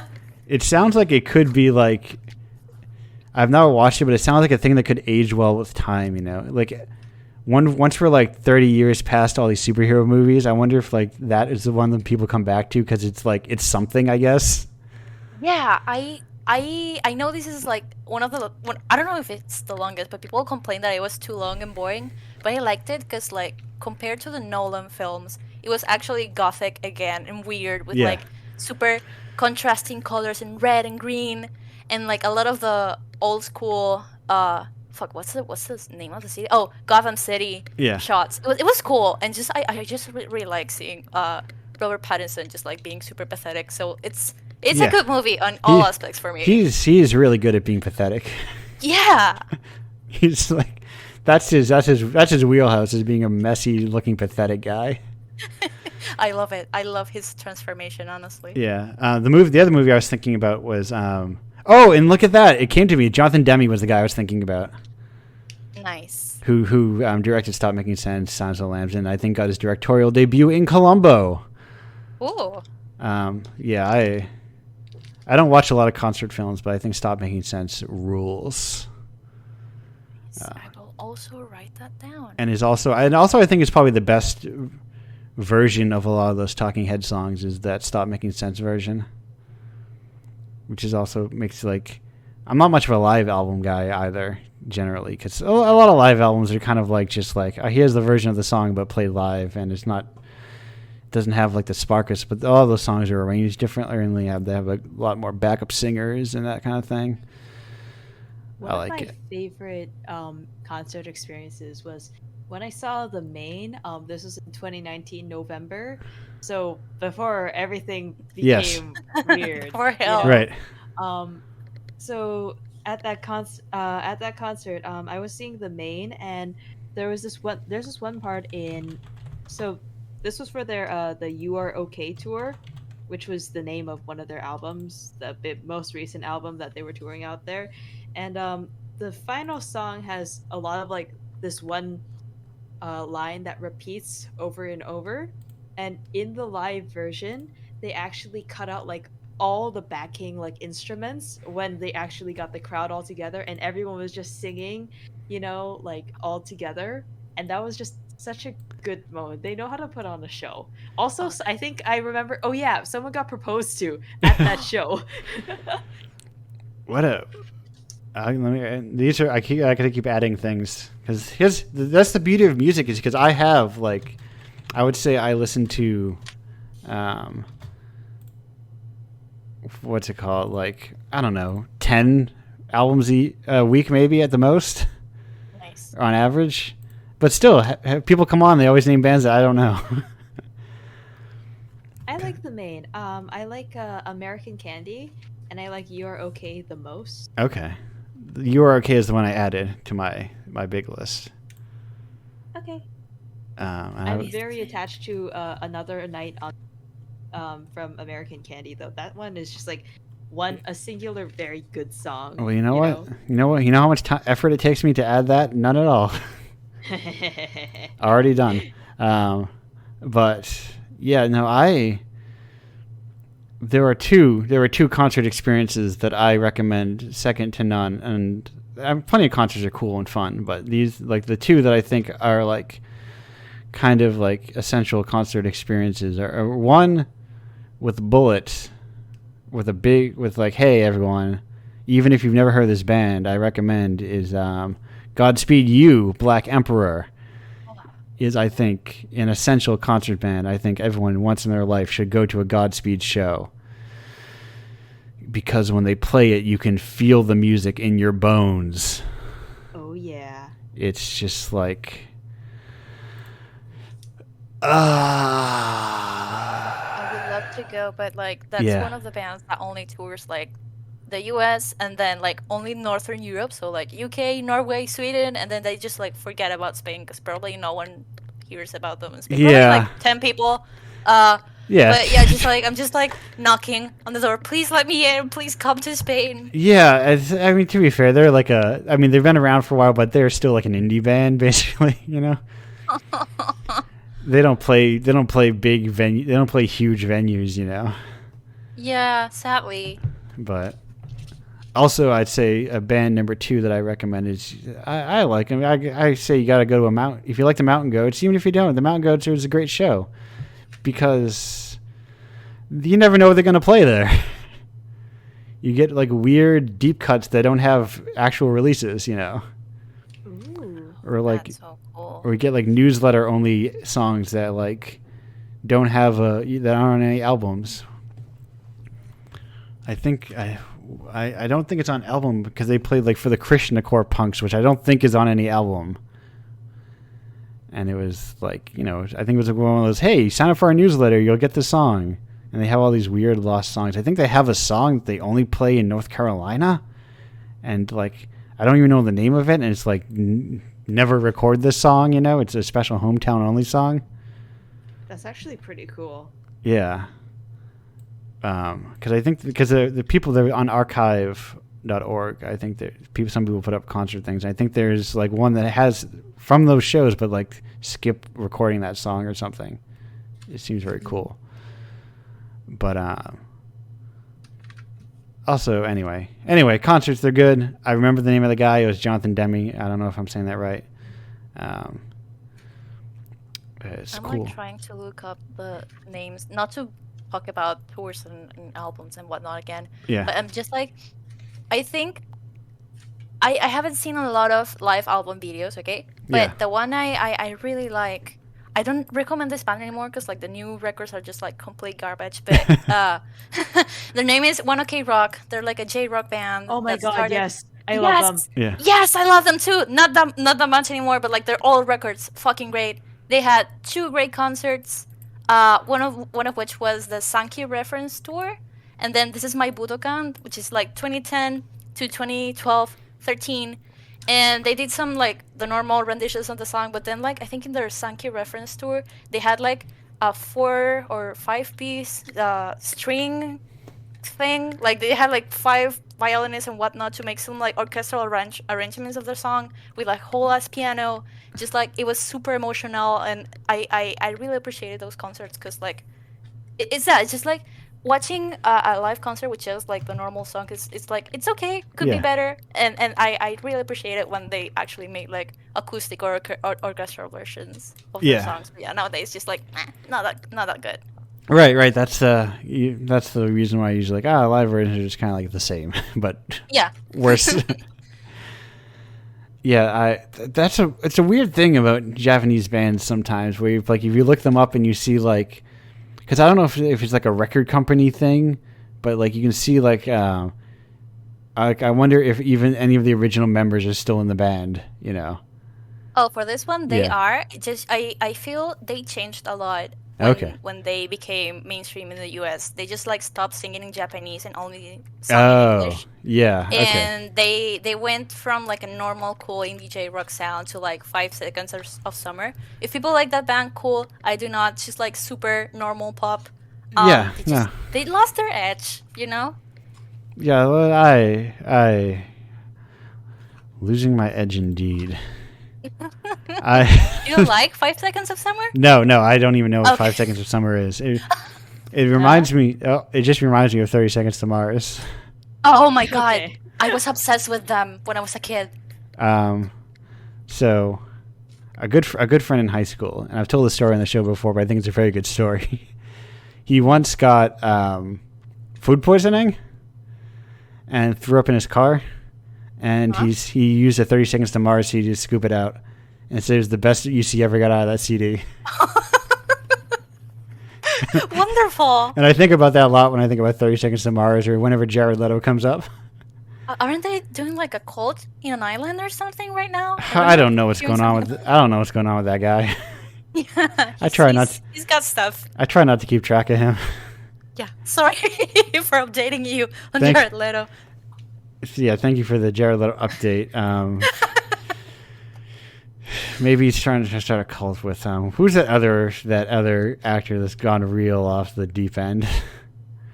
Ezra something. Yes, Ezra Miller. Oh, Ezra Miller. what did they do? Who? I want to know now. It's a real. I think it's an ongoing saga. Oh, nice. I will read That about starts it with later. like assault and kidnapping. I think. What? Holy shit. It's a real mess. Yeah, I personally I try and just stay away from that stuff because Yeah. I don't want it. I just don't want the brain rot. I Right, don't want it right. to rot my brain. No, I'm Like- not online, which means I get bits and pieces of things occasionally. Oh, I Yeah. am so online. I am so sorry. I have the brain rot. But yeah, that's Now- valid. It's so freeing when you have someone who isn't online and you even being like having a toe in the online pool, like you talk to people who are completely divorced from it, and it's like they don't even know any of the stuff, Yeah, that's refreshing. and you're like, oh wait, none of this stuff actually really matters. And all this like Really? weird drama that I think is the most important thing in the world doesn't actually Really? matter. Is made up.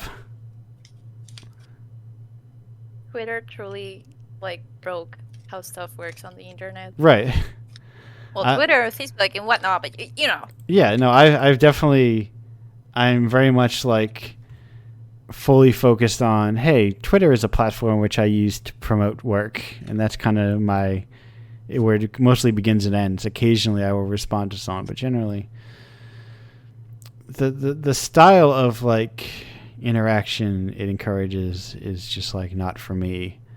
The like my thing and then I'll say a thing for each time you like it. It's always been very weird to me, of like a weird version of interaction where it's like I need to be reinforced constantly, or it's the same way where people will be like all the question asking apps are the same thing, where it's like I always find it very weird to be like, you're just a person. Why would a bunch of people line up to ask you questions? Yeah. Be like, ask me questions about thing. Anyway. If you like your thing, you like your thing. That's the other problem with also Twitter, I think, is like the bad faith approach to it all, you know? That is what pisses me off the most. Yeah. Like there seems to just be like this black hole of reading comprehension that sucks all the possible good faith and like empathy out of people, and it's like, okay, let's try and make it so that we could see just how I could twist your words so that you are somehow the more problematic one here, you know? The guy who talked about waffles and pancakes has never been more right. Yeah. It should be in textbooks. Iconic tweet. Yeah. It does suck though, because like I've been on a lot of platforms. I was in DeviantArt, at Tumblr, Instagram, whatnot, and I felt that I've made a lot of cool connections, like actual connections with people, not like professional connections. And also that's where I've gotten the most responses to my work, not as in numbers, but like people saying stuff, like actually commenting on what you're doing rather than just like leaving a like and scrolling past. Yeah. It sucks because like it's both things are true. Like Twitter can be cool for some interactions, but also just like a cesspool of like bad faith readings and just like miserable feelings all throughout. So it sucks that there's not an alternative to that, because like even Tumblr still has like discourse and bad faith interpretations, and like, people not interacting with you. So it's an ongoing problem that I haven't found like a cool solution, or like just like a working solution, you know, for interacting with humans. People need to learn to dislike each other. Yeah, that too. Like, not you don't have to wait for like a bombshell of moral high ground to be like, no, I just don't like this person, you know? Yeah, just like unfollow. That's it. Yeah, I don't want to see it. Instead of being like, art of staying in your own goddamn lane, you know? Right. Yeah. Imagine, and like I remember once when I got subtweeted in real life. What? So I was walking to a show, to like a concert, and like it was like very warm, and I was like joking with a friend about how like it's mildly brisk out now because it's nighttime, and about how like it's like do I have to put on long sleeves? It's like unreasonably, just like joking about how it's not really that cold, but like a briskness. And as I was walking, someone else who was standing in front of the venue was like, well, it's not. They start commenting to their friend, it's barely cold at all, and that kind of thing. It's like, you weren't there for the rest of the context of my conversation. I also don't think it's cold. That sucks. But they weren't saying it to me, or like they're just like, it was the real life subtweet, and which what it is like 90% of the time you're lacking context. Truly. Oh my god. I feel like subtweeting in real life would feel worse than an actual subtweet. Think about how much stuff how many jokes you can make, or just like casual conversation you make with friends that, in the context of knowing each other and where each of you stand, and like, what if you just posted that stuff contextual, without any context online, No, never. How much it's surreal. And then like the idea that you have to adhere to all these standards for people who don't know you, but want to have an opinion on something you never have over 10,000 followers. Truly a cursed life that those people must live. How many followers do you have? I thought you had like 10K almost. No, I don't even have 2,000. Nice. I don't even have 8,000. I have 1908. Nice. That's a good number, I feel. Yeah, I let other people other platforms boost me beyond that, Did you know that Twitter didn't actually used to exist? Wow. There used to be no TikTok, and yet artists got their work out there. So there must have been a way to do it.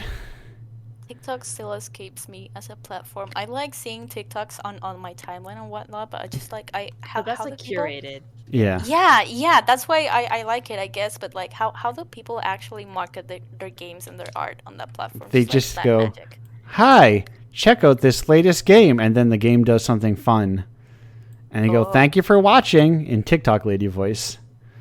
I don't know. Oh God, the lady voice. Iconic. I don't know. I think it is. A lot of it is like, whenever I see people, whenever I see on Twitter people like, this is how we set up our TikTok, it's usually from like an account that has like 50,000 followers already. So it's like obviously you started from a big foundation of fans. Also, you have a PR person in the first place. That's my first tip to getting your game followed on TikTok. Have your PR person do it. Have your community manager do it. Oh, you don't have one? Weird. I've considered... Sorry. No, go ahead. I've considered dipping my toes into TikTok just simply because it's a video and music. Like, to get music listened by other people on the internet is really hard, especially compared to art, because art takes 1 second to look at, and you can interact with it. And then, but whereas something like music, you actually have to sit there and listen. So it's often easier if you have some kind of video to go with it or something like that. And I heard that it's easier for artists to market, like composers and like songwriters and stuff, to market themselves on TikTok, since it's so based around music and stuff. Yeah. But at the same time, I don't know anything about the platform. I just know that everyone tells me not to use TikTok. So yeah, I think I don't know. Music is like very weird. I would never expected to hear Kate Bush at Staples, but here we are. Yesterday, this very day, I'm hearing, and I don't think it was her. I think it was like a very worse version of Running Up That Hill, which is very, very weird to see how musical is cyclical like that. Remember the week that everyone was really into what's it called? The band where the guy was skateboarding with ocean spray. What? I keep want to call them Sleater Kinney. That's not right. How am I forgetting? I'm forgetting a lot of names lately of things I know the obvious name to.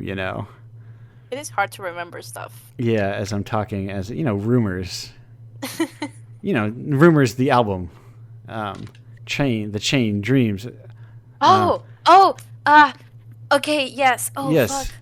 Uh-huh, that Yeah, one. you know the band. Yeah, I know them. They're really famous band. Yeah. That Oh, I it was that, in like Our Flag Means Death as well. Oh. Well, yes, I get what you yeah, mean. it's got the lady in it who's. Oh no, now I can't remember her name. Edge of 17, all that. It'll come to me eventually. I'm googling it. Yeah, Fleetwood Mac? yeah, Fleetwood Mac. Yes. That's Them. why. That's I love why. them. Yeah, Fleetwood Mac's great.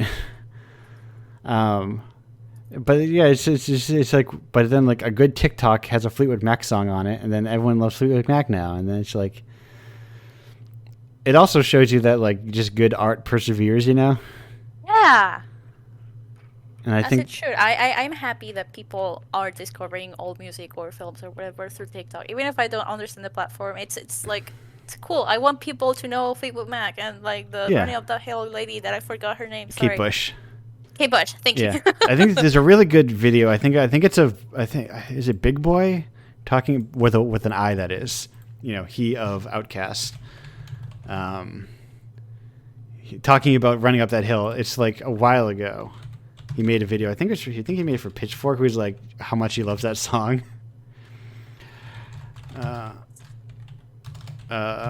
This is why I'm looking up, because this is one of those things I can't possibly. Yeah, he is. Okay, yes, he's talking about.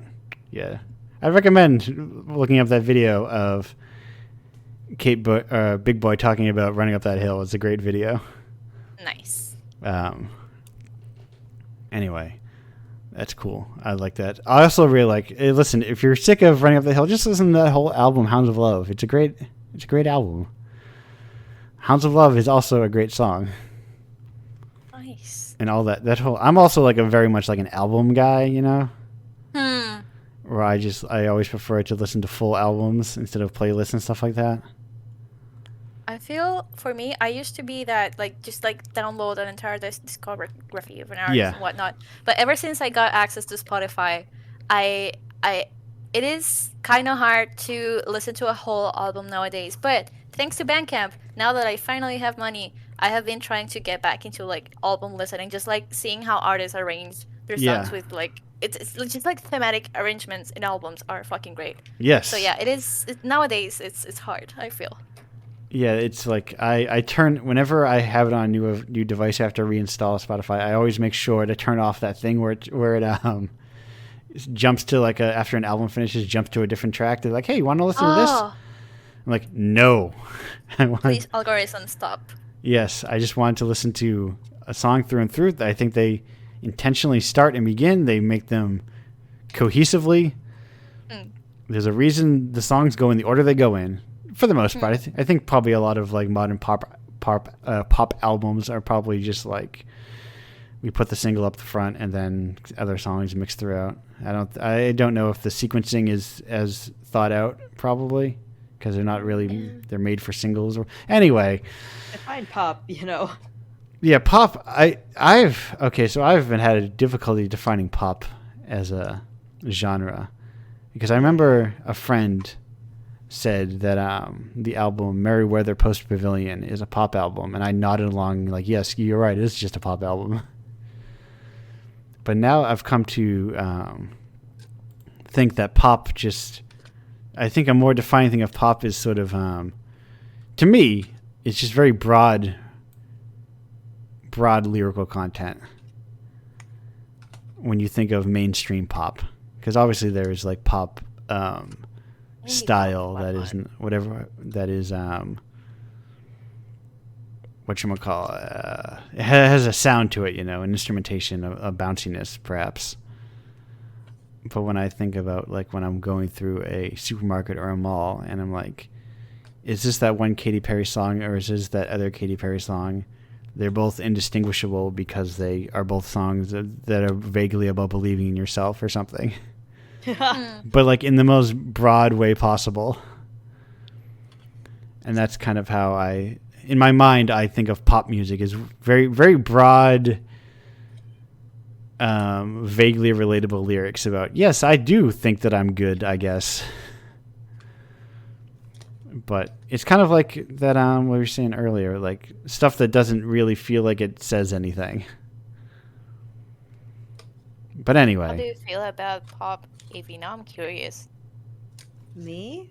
Yeah. Well, personally, I am very serious when I say that everyone listens to music for different reasons and they Hmm. listen for different things, and I want to figure out what it is that everyone is listening to, and that does include pop music. And honestly, first of all, pop music is difficult to define simply because its most defining quality is the popularity of the song, right? Hmm. Um, like how broad reaching it is.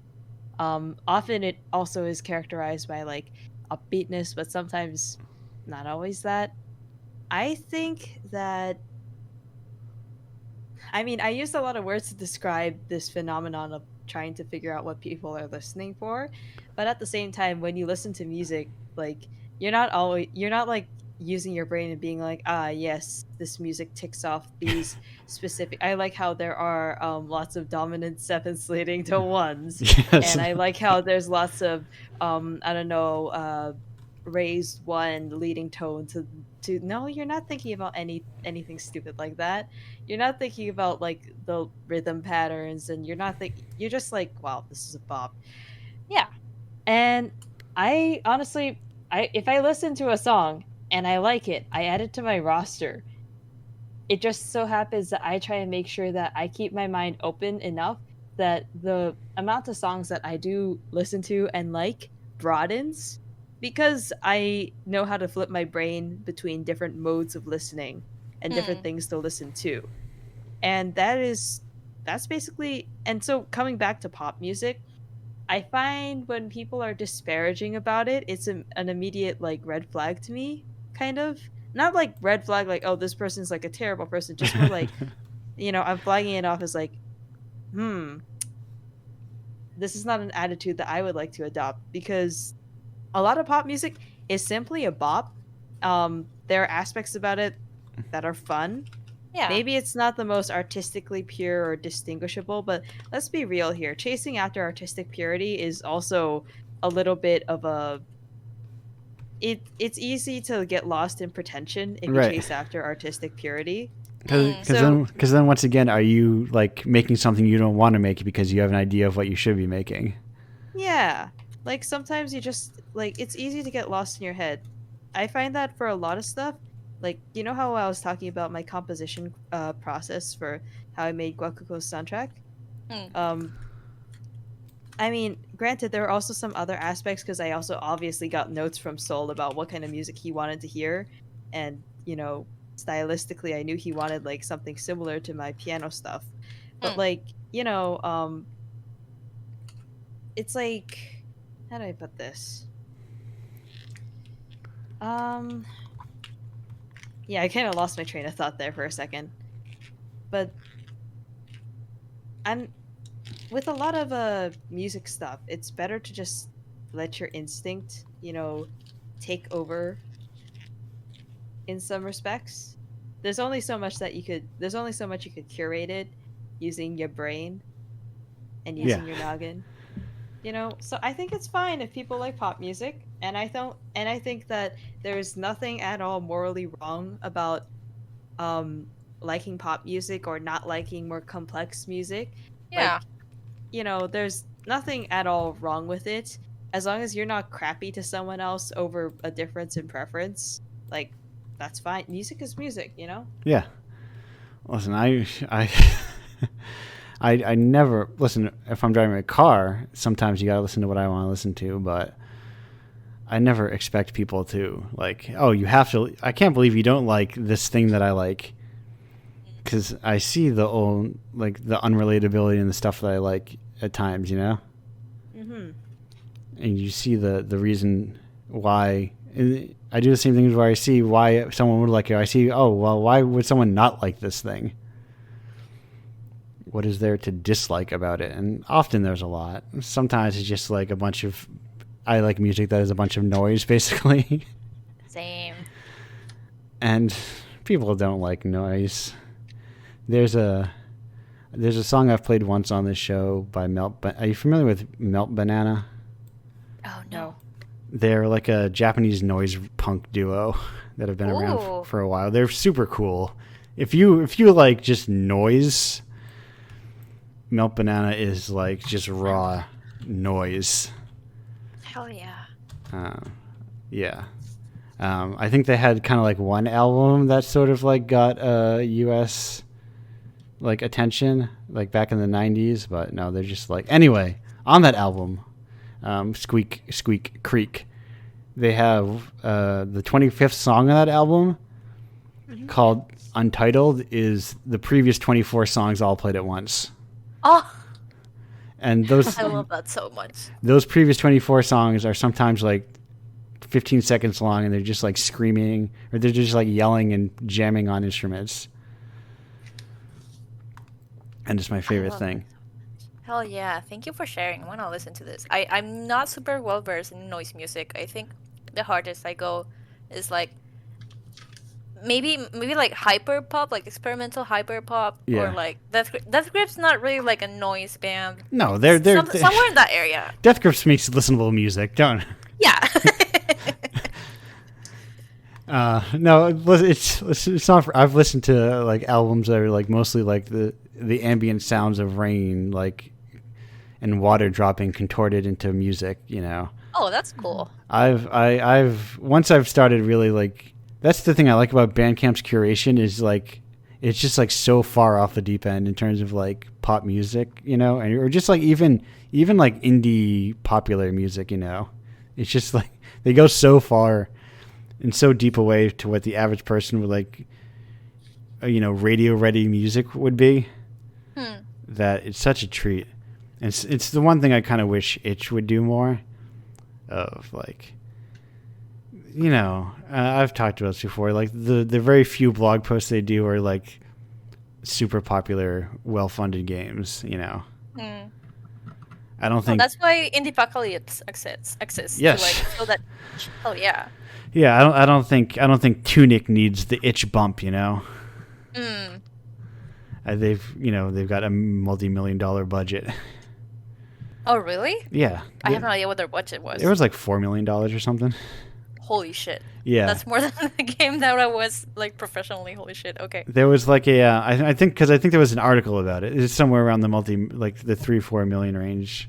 And I think about that constantly because there was like an article with people from Finji who was like, you can't make a game nowadays for less than $3 million or whatever. Crying.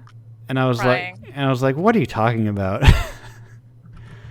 Like, you know that bit from, I forgot what it's from.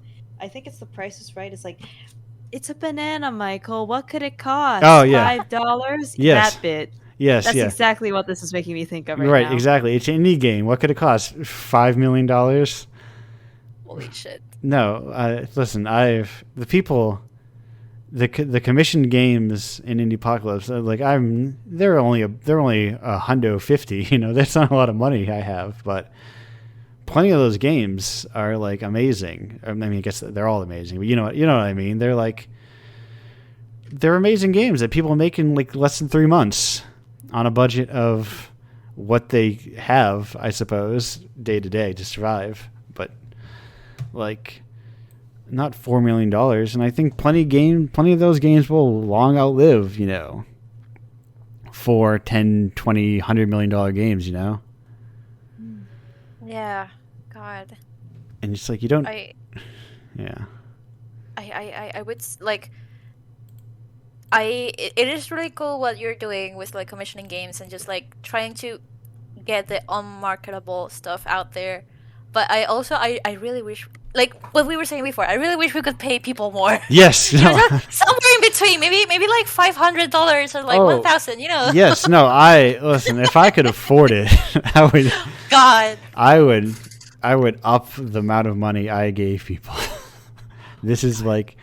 Basically, the secret lore of Indiepocalypse is the money I have for Indiepocalypse exists because I paid off my student loans and my car loans. Whoa, nice! Congrats. If I didn't pay off those loans, I would not have the money for Indiepocalypse because I would still be paying those loans.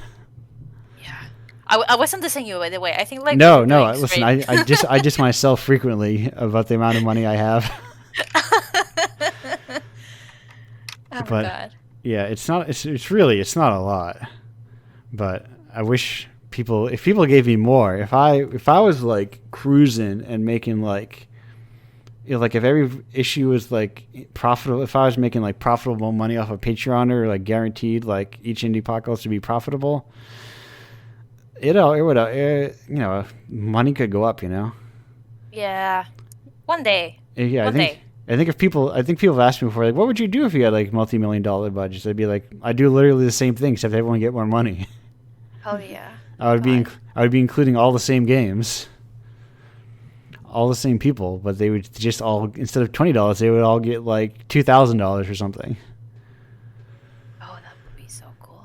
Yeah, but that's it. I'm gonna spin this show down on there's a frequent phrase somebody says on a podcast that I try not to say. It's like, I wasn't fishing, but I like what I caught. And I do. It's always, I'm very bad at receiving compliments, especially when I'm like I don't do anything. I don't make any of this stuff. I just put it all together, and I of course don't factor into the amount of time it takes to put together, or just like the push forward for somebody to actually put stuff together, which it didn't. I mean, it didn't. It's 2.5 years, and I still don't think that I have any peers, Oh man, yeah. Which is weird. I mean, there are like bundle-ish sort of stuff going on and different anthologies, but they're also like either invite only or like very, very strict in their aesthetic, or all sorts of like different things, No peers yet. Maybe at year 5 there will be another. There will be more indie game anthologies. But Hopefully, I don't know if Indiepocalypse was the first, but I really do feel like Indiepocalypse has been like influential, even if like people put their own spin and then like they make it invite only on like only a certain aesthetic. yeah, I feel like eventually, like it's gonna happen. People are gonna keep making compilations, and like I get what you mean about like games are like what Indiepocalypse is about, but I feel like the curatorial intent behind it is also cool and important to acknowledge. So like, you're doing good work, man. Oh, thank you. Yeah, I very much wanted to support people like to get money for like short games. Like, what if, I mean, Guacaco is what, like 10 minutes long? You can't put that on Steam for $5. Yeah, I wish. But it's worth money. Yeah. You spent time on it. It's a valuable piece of art. Yeah, we all spent time on it. God. Yeah, multiple people spent time on it. Really? Yeah. Yeah, and it's always like so complicated how devalued games are. It's frustrating. It's also why I keep the count so low.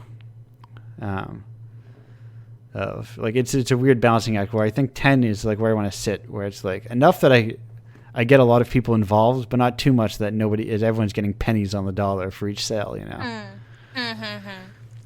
Because if you have like 600 or whatever, I mean, it's good, but a lot of people like it's good because people weren't making any money, But it's one of those. It's that really weird situation where it's like, well, technically, if these people are getting no money, the extra money they're getting is good. And when you're getting like, it's still. I'm just like, they should be getting more. Yeah. Like let me do some. I'm going to do some very semi-bleak math as I close this. Oh my god. As I close this out. I did some at the start. I was like very finger wavy when the Queer Games bundle came out. When I was like trying to promote it, I was like, but you got to pay attention because these numbers look big, but they're not as big as you think they are. Like especially when you put all these people together. Yeah. So To get this year, they made $216,000, which sounds like a lot of money, right? Yeah, but divided by like almost like 500 people. But yeah, there were 400 people, so that everyone got like $500 each, which is still like if you got $500 you didn't get before, that's a lot of money. Yeah. But I don't know about you, but I'm on average I cannot survive on $500 a year. Oh yeah, that all went to my freelance taxes. And Yes. I did not enjoy a single penny of it. Exactly. How many people did that go to rent, to insurance, Yeah. to loans? Like how many people in that 413 didn't see a penny of that money? And also that's like Itch. I think Itch takes a cut, and payment processors take a cut. And tax withholding also takes a cut. Yeah. So it's probably closer to like 450-ish, And yeah, listen, maybe that covered someone's rent for a month where previously it wouldn't. But that's, I think, why people, I was very like tisk to people, like, you need to actually play these games, you need to actually follow these people, and you need to actually support them outside of this one scheduled month of the year. Yeah, queer people still exist the rest of the year, contrary to popular knowledge. Yeah, no. Indiepocalypse is proof of that. I'm collecting games exploring gender identity in every genre. Yeah. We have Massacre platformers this month. Ooh. Exploring gender identity. I got them all. Yeah. We love to see it, honestly. It's not all just visual novels and bitsies, I want to make a Bitsy. I've never done one, and I really like that platform. Yeah, Bitsy is very cool. I'm a huge fan of people. The people making games in Bitsy are the champions of this generation. Yes. They're making probably some of the best games right now. But you don't put them on Steam, so they don't get properly. They get shuttled off into that weird little like art game zone. Sorry, what exactly is Bitsy? It's like a 2-bit. It's 1-bit rather, because it's one color and then another color. That's 1-bit. It's like an in-browser editor for making like short, mostly narrative or mostly text-based. I say text-based, but it's graphics and text, and you walk around in 4 directions and. Ah, I see. Okay. They're releasing. I think Bitsy is gonna release like a music bit to their engine, so maybe Avi, you would like to make like a tiny Bitsy game for yourself with like cool 1-bit music. I'm gonna put it on the chat. Yeah. Yeah, I'll put it in the other chat. Oh, I put it already. Oh, you're ahead of me. You're way ahead. Yeah, Bitsy is very cool. It's the best. I like and Bitsy people do like. There's like a lot of hacks of Bitsy if you want to do other stuff too. I always talk about Medotsky's and the name I always mispronounce. Medosuits, because I don't know how to hit that TSU very well, Oh, Medotsky, like the one that's like kind of 3D? Medotsky's Closet, is like... Yeah! It's like one of the best games of like this generation. If not like going down of like one of the best, just like, and then the sentence ends there, but that's Bitsy, and it uses like different Bitsy 3D hacks, but like, man, it's great. I love that game. Yeah, there are games occasionally that I like, that get, that's the one they get submitted. I'm like, man, this is why I make this thing, because it's good. So good. Thank you for shouting it out. I wanted to play it. It's so good. So good. Anyway, the real reason I do this is because I love games and I love art. Yeah, hell yeah. It's why, like, I have like a strong passion for these things, which always makes it weird because I'm like selling this, so it always gets very weird when I'm like, trying to like really talk about stuff like games or issues that I like, because it feels like I'm trying to sell people on them, because I am, but like not as like a product, as like more like, people are making medium-defining works of art, and I think you should play them instead of like the 30th, whatever. Space sci-fi shooter. Yeah, space sci-fi shooter. And I love space sci-fi shooters, but yes. Yeah, listen, I like I like plenty of games where you shoot people. You know, those are fine. I talked earlier how much I like. If you can just plot me a game that's basically just Symphony of the Night, I will play it. As long as you get it right. If you get it wrong, I will be like if it feels lifeless, it feels like it doesn't look cool, it doesn't have the right kind of like style to it or something, or I can feel like you're just like making something that anyway. That Lodos game is cool. If you like Symphony of the Night, and I think it's cool that because it's based on like some century or like some decades old story that like it has a lot of details that you should know coming in, but because like it assumes you know all these details, it makes the world feel fleshed out without like dumping lore on you, which is cool. Nice. Because like, oh, all these character relationships. If I was a big Record of the Lodos Wars fan, you know, I would already know who all these characters are. So it assumes that I do. Which I think that's the best version of when people go, oh, your game should have a bunch of lore. It's honestly, it's what the FromSoft games do. It's a lesson people don't learn from them is that they have all the lore, but they have lore like real life has lore, you know? Yeah, it's there, but like it's not like dumped onto you. Right. I don't have to sit. You don't sit through a massive cutscene that explains. Oh yeah, no. All the proper nouns to you. Or God forbid, a text box. Yes. Yeah. It's just like it kind of lets you find the story yourself, which I think is a challenging thing to do.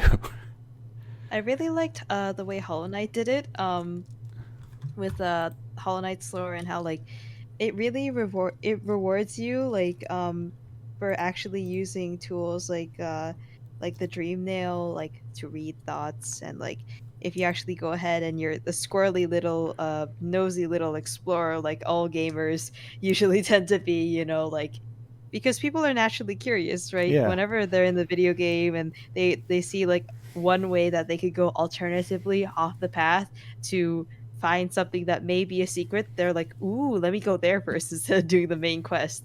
And so that made like the world exploration, the lore exploration in Hollow Knight like exceptionally cool, especially because everything is still like kind of vague. Like you could figure out the story if you have all the puzzle pieces, but like just overall I like that way of doing things where you place things in such a way that the squirrely little players will be able to find it all. Yeah, and have stuff that just doesn't actually do anything.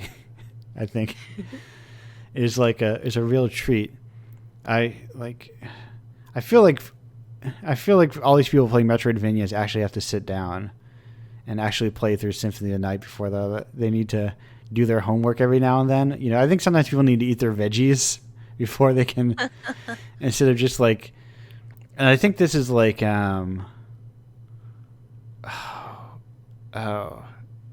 it's the same thing that happened with like the Star Wars movies, like the newer Star Wars movies, that they're making derivations of derivations, you know?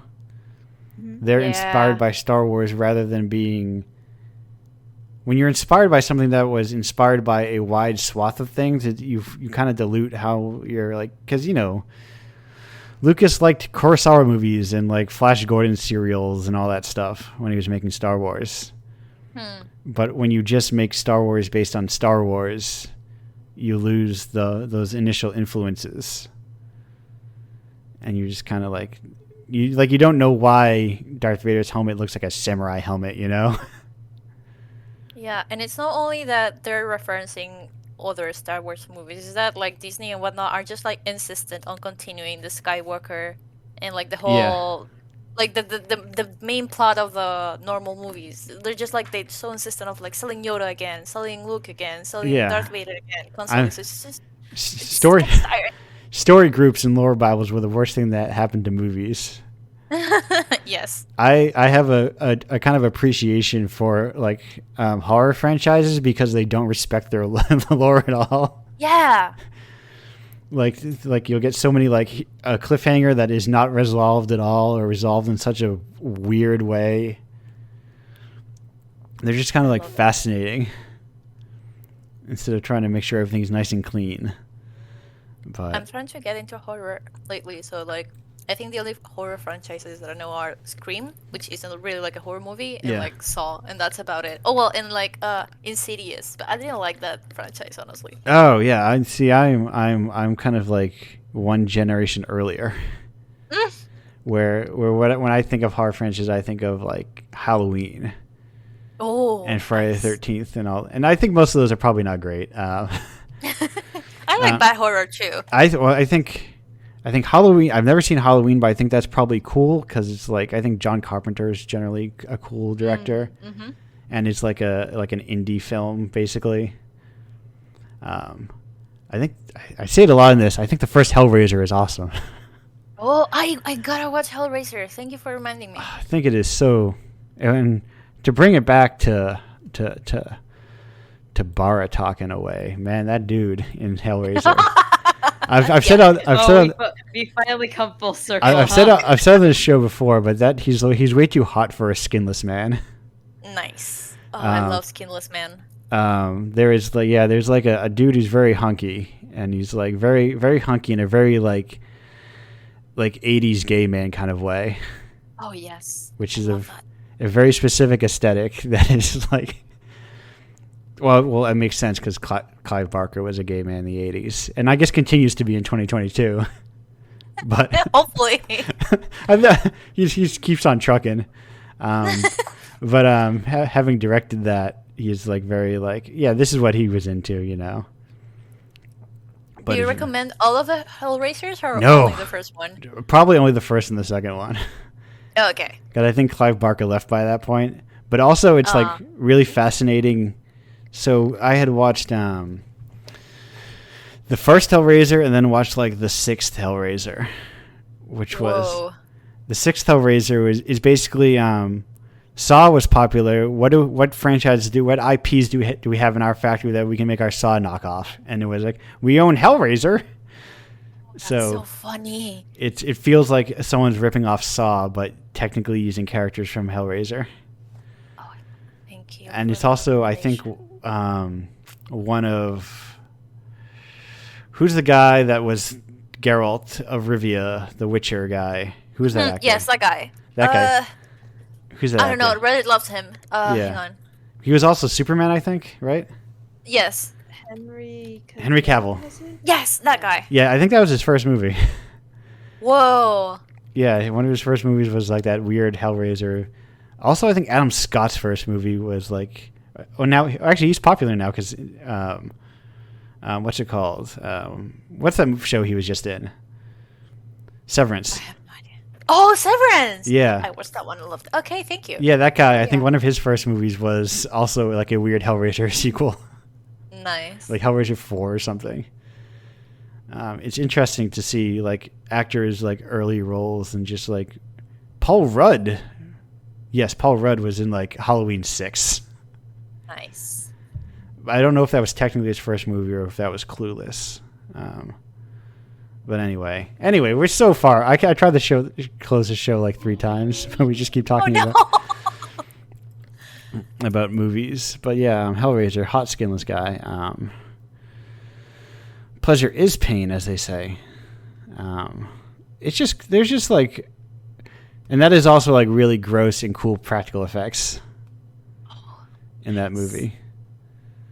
But yeah, those that is an era that like does not respect its lore in the slightest of that like 80s slasher films. I don't mean to interrupt the Yeah. conversation, but would you like to know the origami count that I have so far? Yes, For the duration? origami check-in. So I've made a total of 16 lucky stars, 5 cranes, 3 lilies, and 4 roses. Hell yes, you're so prolific. How I just like paper and fiddling. Can you make an origami lament configuration in honor of Lament? Hellraiser? It's that weird puzzle box. Hold on. Uh, Is there a template for it? Probably. Let me take a look at this thing. I I would guess. you could make it modularly, Yeah. but modular origami is like, you know those origami things that are like 1,000 little right. triangles? You would probably have to do one of those if you wanted to get the iconic pattern of this. Right. in. If you were to make an otherworldly hell box, you might need to spend a lot of time on it. Let's see if this exists. Hellraiser Lament configuration origami. Let's see. I think I did find one but I didn't dive deep to see if they made it like all the weird way that it shot out and stuff. Oh god. Oh, papercraft. Oh. Papercraft's a little bit different from origami, actually. Oh, damn. Specifically, origami, the rule is that you do not cut the paper. Because it's it's folding paper specifically. Yeah. Once you cut the paper, then technically it's a form. I think it's called kirigami. Yes. Which is cutting paper. That I don't know the word, but that checks out with my limited kanji training knowledge. Yeah. So this would. I think kirigami usually involves some level of folding too, but I'm not sure. Right. I just know that sometimes you gotta do the snips if you want it to actually turn out anyway. Yeah. If you want to do something super complicated. But anyway, that's cool. There's this cool. I think horror is cool. Yeah. I think I would like to live deliciously. I always think to myself. I wake up and go, yes, I would. What a movie! What a movie! I love when I watched Hereditary. When it got to like that back, when it really got in the business, Hereditary gets into the business twice. The first third, and I think the back third of the movie, I believe. And the back third, I was like ready to get up in my seat and start just like pumping my fists and hollering. I was so into it. Yes. I only watched it at home, so I was hooting and hollering. Yeah. As that game. Yes. Yeah. It sounds weird to say, but there's a kind of excitement, I think, when you're just like, yes, I love where this movie is going. Did you watch Incantation on Netflix? No. I don't know. It's found footage, but it's well done. Super it's wild. It just starts incredibly wild, only gets wilder. I was hooting and hollering at the end. You should watch it. You might like it. Okay. Yeah, I have a pile of movies that I have been meaning to get to. That have been steadily building because I just got the Van Peebles collection with the last Criterion sale, but I've been I have a massive pile of Criterion movies that I haven't watched yet. Valid. Anyway, those are all cool movies. I'll watch. So I go through cycles of stuff that I'm into because right now I'm actually playing video games again. Whoa. Yeah. I'm playing I'm playing a number of them. Mostly the games I got for free, off of nice. Epic and all that stuff. And all those different platforms, and some of them are quite cool, and I would recommend a decent amount of them. I think Blasphemous is cool. Ooh. It's got another game I cannot play. Yes, but it looks so cool. Yeah. It is very much I was talking to someone. I think was I talking to the mayor about this? How it's like a thought Catholic imagery, but it's also very clearly Spanish Catholic imagery. Yeah. And it's fascinating how you can how it's recognizable. Oh, I understand that this comes from Spain because there's something about the Spanish Catholic image. Because I keep thinking of Catholicism. Something about Spanish Catholic imagery that has a very certain vibe to it, But that game looks super cool. It's got a lot of huge, gross monsters in it. I love huge, gross monsters. Yeah, it's got so many huge, gross people. Yeah, huge gross stuff is great. Anyway. It's a gender. It's a vibe. Yeah, it is. I identify as huge/gross. Yeah. I wish I had 3 heads or whatever, and they're all Yeah. they didn't merge into my face correctly. Yes, and eyes on the palm of your hand. Yeah. That's Oh too. my. Yes. Oh, listen. If it wasn't clear, I recommend front to back the filmography of Guillermo del Toro. Oh yes. Holy, that is like what a What a guy. what a visionary of the medium. Yeah, he knows what he's doing. Yeah, listen, don't let the Spanish language movies scare you off. They're amazing. Like, Oh, yeah. I need to finish that one, like Pan's Labyrinth. I never watched it. oh my, Pan's Labyrinth is probably one of the best looking movies I've ever seen. Whoa, nice. It's just like all the designs in that movie, and also because, we got Doug Jones, who is like Doug Jones. the hero, like Mocap man. yeah, the fact that he is like 90% of those creatures are like practical costumes that he is like puppeting, basically, like adds so much to it. Like that is an argument for practical effects, that you can anyway. Del Toro is amazing. I Yeah. watch Devil's Backbone. Who's Backbone? Writing that down. I have so many tabs with so many recommendations. Just like I would say, just all you need to open is the Guillermo del Toro Wikipedia page, go to as director, and just use that. What's the one where the guy licks the blood off the floor, and it's a bilingual movie, which is super cool. Whoa. Sounds nice. Yeah, it's Ron Perlman's in it. Del Toro Kronos. just knows how to do things. Kronos. Sorry, what? Kronos. Chronos. Okay. Yeah, it's the first movie I've ever seen like that's I think the only maybe the only movie I've ever seen that's bilingual. It's English and Spanish, which is super cool. But yeah, no, listen, just watch them all. Watch them. I think Devil's Backbone is my personal favorite,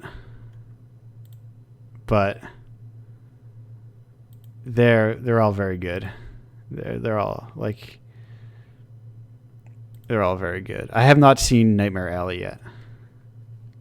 That was him, right? That was his most recent one, was Nightmare Alley. Oh, I also haven't seen Shape of Water. It's so good. You gotta watch it. Yeah. Oh my god, I get so emotional thinking about it.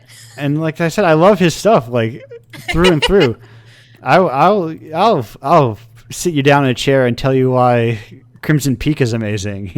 Yes. It's such a gorgeous movie. My God, like just the anyway, Crimson Peak looks amazing. Like that whole. Find anyone who can find a movie that makes you feel like the broken ceiling in Crimson Peak makes me feel. Oh yes. It casts such a whole aesthetic across the entire film. Oh yes, another good bilingual movie. Everything, Everywhere, All at Once. Okay, Very important movie. Oh my god, that movie rewired my brain. Yes, right. Oh, Did you so watch good. it, Andrew? No, I haven't. Like I said, I've been out of. Oh right. I'm out of my movie watching mode at the time. Honestly, all this talking about movies makes me think like maybe I'm gonna skip video games, start watching a bunch of movies again. If you have to break your not watching movies like streak right now for Yeah. anything, do it for Everything Everywhere All at Once, because that Please. movie is just I've never seen a movie like that before. Yeah. People can't give plot summaries of it because it's No. like no, like so you get it, right? No. You Yeah. have to go into this blind as a bat, okay? That's It has practical effects too, by the way. yeah. That's how I feel about that Chantal Ackerman movie. Oh no, here I am with names again. Oh, It's no. the woman at her address. That's the name of the movie. Woman at her address. Then no, that's not the name of the movie, but that is the summation of what the movie is. This I'm gonna look up because I don't know if I'm gonna pull this one off quickly. Chantal Ackerman. Oh, Jean Dielman, 23. Quoi du Comer, 1018. Like as a synopsis of a movie, it's just like a woman going through her day, and it's like 3.5 hours long. But it's like one of the most arresting movies I've ever seen. It's a French movie, right? I don't know if it's French. I think it's like is she like Belgian, or is it from Brussels? Chantal Ackerman, where are you from? Belgian. She's Belgian. So it's a Belgian film, but maybe made in France. I'm not sure. Or spoken in, or like made in French, or who knows. Anyway, I love that movie. If you have like 201 minutes and don't mind movies where literally nothing happens, basically. I love those. But if you just want like a very long, intense character study, it's very good. Hell yeah. So many good recs tonight. Someone's saying Indiepocalypse movie night. I Yeah. wish Twitch allowed that. Yeah, right. They have watch-alongs and stuff. Oh, but like, wouldn't like DRM or copyright or whatever just like strike down your channel? Right. Well, no, they have. I think like they tied in with Amazon movies, so I don't know how much these things have. Like, could I? Okay. Let's see. Twitch watch-along. Could I? Honestly, if I did a Twitch watch-along, it would be watch along. There's a thing for that. Watch parties. I don't know if it requires people to have Amazon Prime or whatever, or if just the creator has to have Prime, or how it works. Oh, and I'm looking at this thing. They probably want me to be in the corner with like my webcam going, ha ha ha. Guys, we're watching a movie. You can use a VTuber. Make a VTuber avatar. VTuber. I made a VTuber once, of a fake one, where I used a lot of clips from what's it called, Hotel Dusk. Nice. And because I have like all of his different poses and GIFs, and I set it up to the number pad on OBS, and I use that to cycle through the different emotions. Incredible. There you go. You have your avatar for the watch along. Yeah, but who knows? I always feel I generally feel like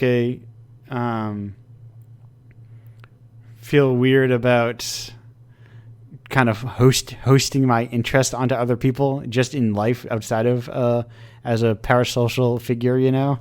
Mm-hmm.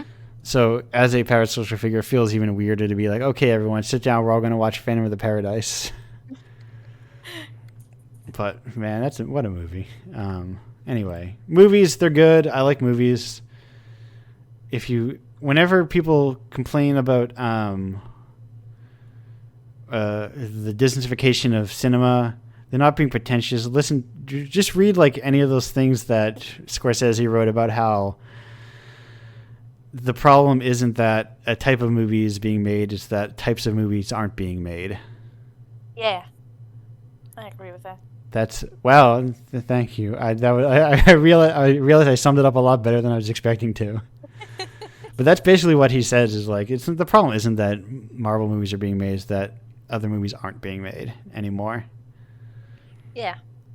And I mean, the same applies to everything. Same applies to games. Like the more like when people complain about like, you know, any kind of aesthetic taking over, too many roguelikes, too many Metroidvanias, too much wholesome. It's not the problem is that like, you know, the problem isn't that Devolver funds violent pixel games. It's that Devolver only funds violent pixel games, you know?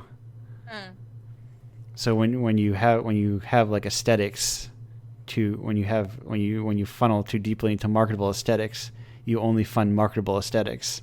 And you kind of force people to be like, well, I guess I do kind of want to make a pastel farming game, because or trying to find how they can fit their vision into a niche that they think will, or to a market they think will make money. Anyway, if you buy Indiepocalypse, people who just make whatever weird bullshit they want to make get a little more money. Hey, people, please support us. pay people. If you Soul, did you consider putting level up mechanics into Guakuko? No, Guakuko? I will die. What if every time I threw a shell into the ocean, I got an extra skin for the shells? Horrible. What if the problem? See, now I don't include perfect games in Indiepocalypse, so because the main issues I had with Guakuko was that there wasn't a big lore dump at the front. Like I didn't know the name of the beach I was on. I didn't know all the different shell names. Who was running the beach? You know, I needed to have all this info up front. So yeah. And like a map marker and like a mission counter. Yes, right. I couldn't find the shells. I needed like little arrows over all the shells, pointing me directly to them. God. Yeah, I like to pick. Listen, the next thing I feel like I'm getting annoyed with games is like visual novel elements. It's really? Yeah, it's mostly because I feel like people are like, it feels kind of manipulative in a way where people are putting all of their like their kind of like illustrated characters front before like what the actual games are, you know? And it's like, because it feels kind of like in the same way that like your Overwatch, League of Legends, Apex kind of thing is, where they're just like marketing their characters before they market their games. Mm-hmm. And that's like the newest thing where it's like, hey, let's market get people invested in our characters.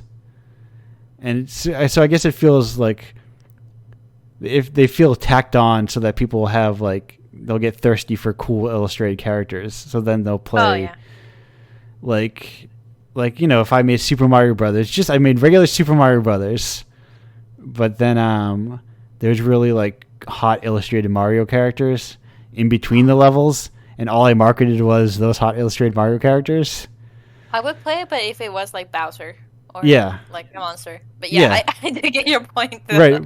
But then like the game is still just Super Mario Brothers. You run left to right in 8 worlds and 4 levels.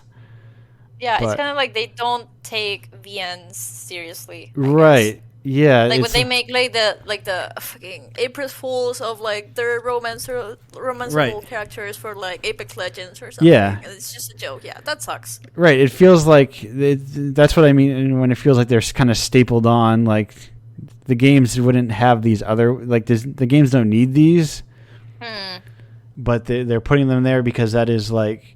They'll get you like a lot of follows on, or get you a good pop on social media if like you have like these good CGs that people can look at and share, you know.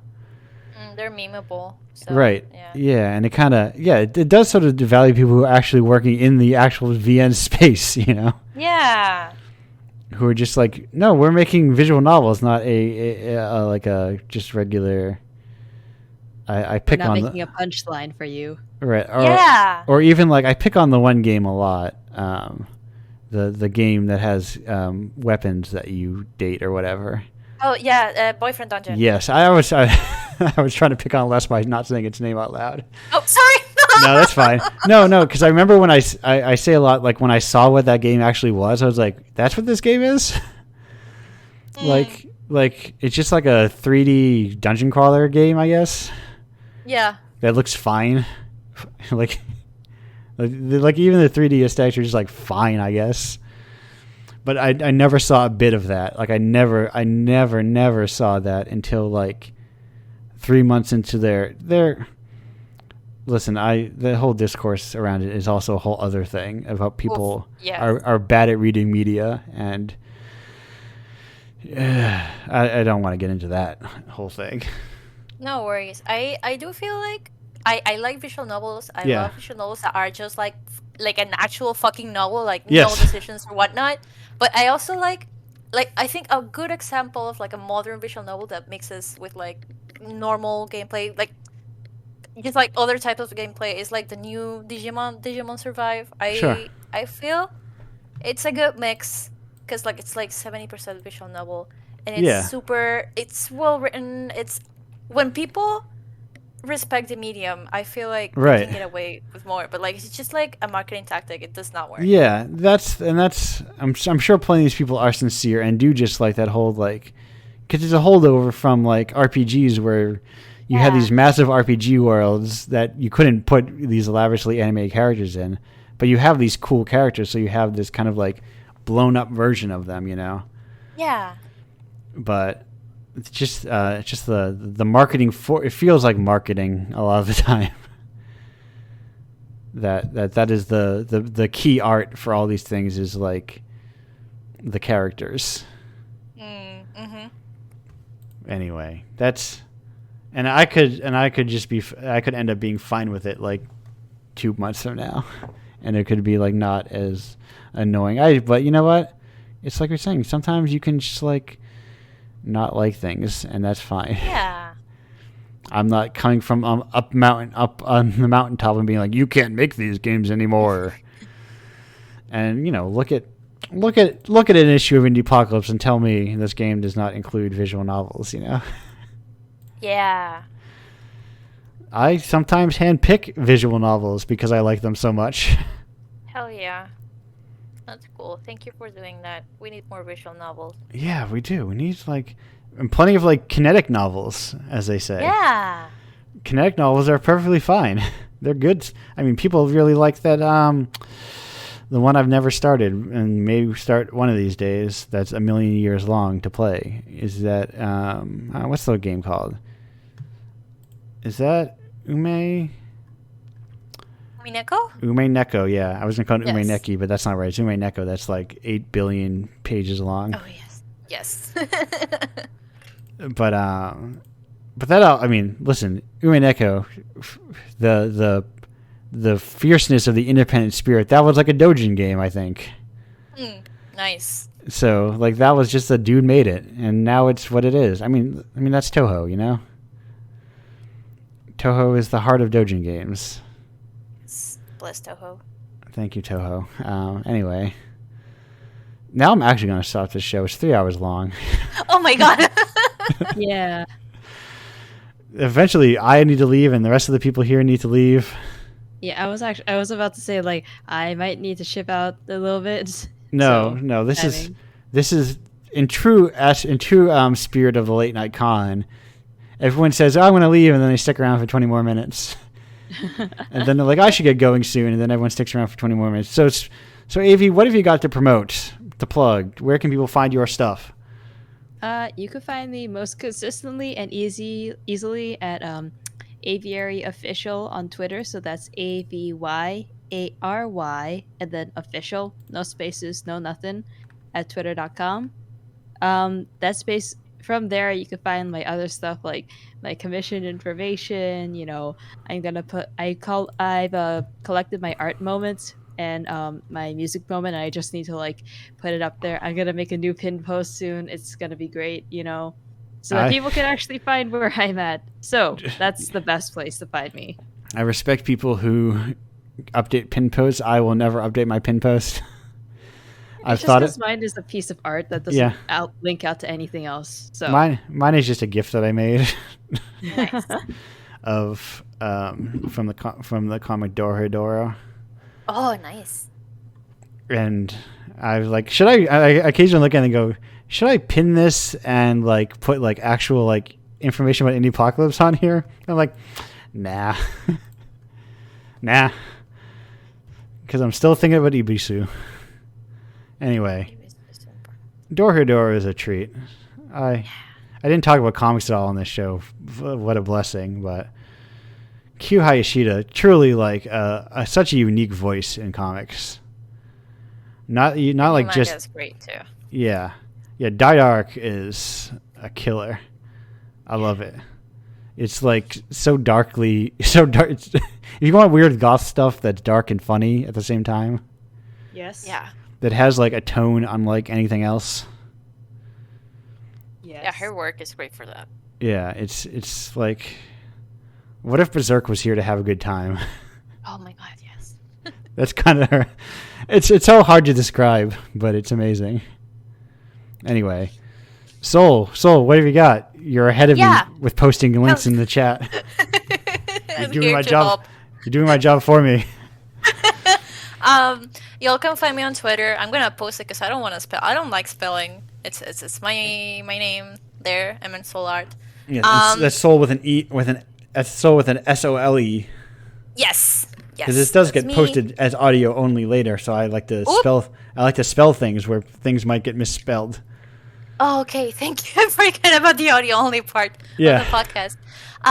Y'all can find me there. I'm also on Itch with the same name. I'm gonna put my link as well. MNSOLE art.itch.io.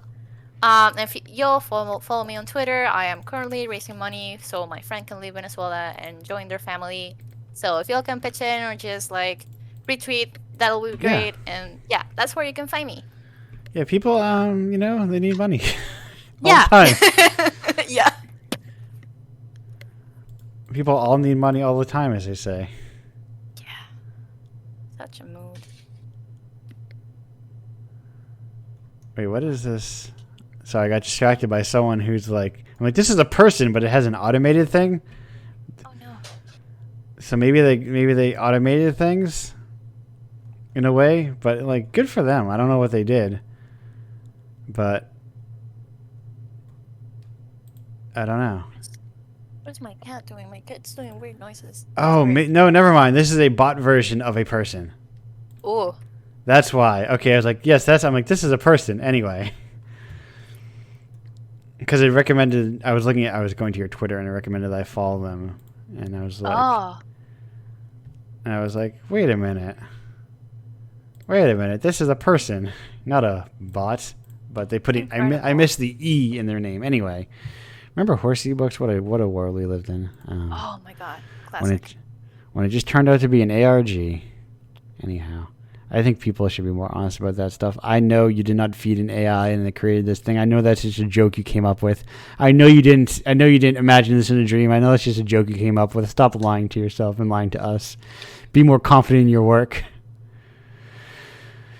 Speaking of confidence in one's work, you could find my work and the work of these people. Wait, is Spiteful Fox still here? Let me post his stuff. He's deafened and muted right now. Let me. You won't be able to hear you, so. If you could find. Let me post. Oops, nope. I pasted. I meant to copy.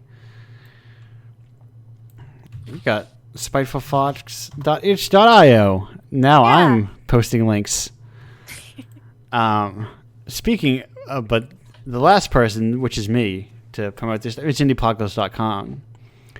If you buy Indiepocalypse 30, these nice people get some money. Because Indiepocalypse has royalties, because I think that is important, you know? It's all about the long tail. Always make money off the work you've done. Never stop. If someone's making money off of it, you should be making money off it as well. That's the Andrew philosophy. Oh, yeah. It's also why you charge for all the work that you do. You don't do work for free because if someone's going to make money off the work you did for free, be like, pay me. Please pay us. Please pay us. Yes, the polite version of "fuck you, pay me." Money good. Money good. Money. No, money good, bad, but money necessary. Yeah. No money. Listen. I've heard people tell me we'd always circle back to currency. There's just too many people in the world.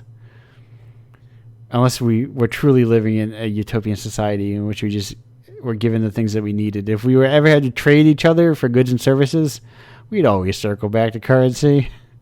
It just makes it easier.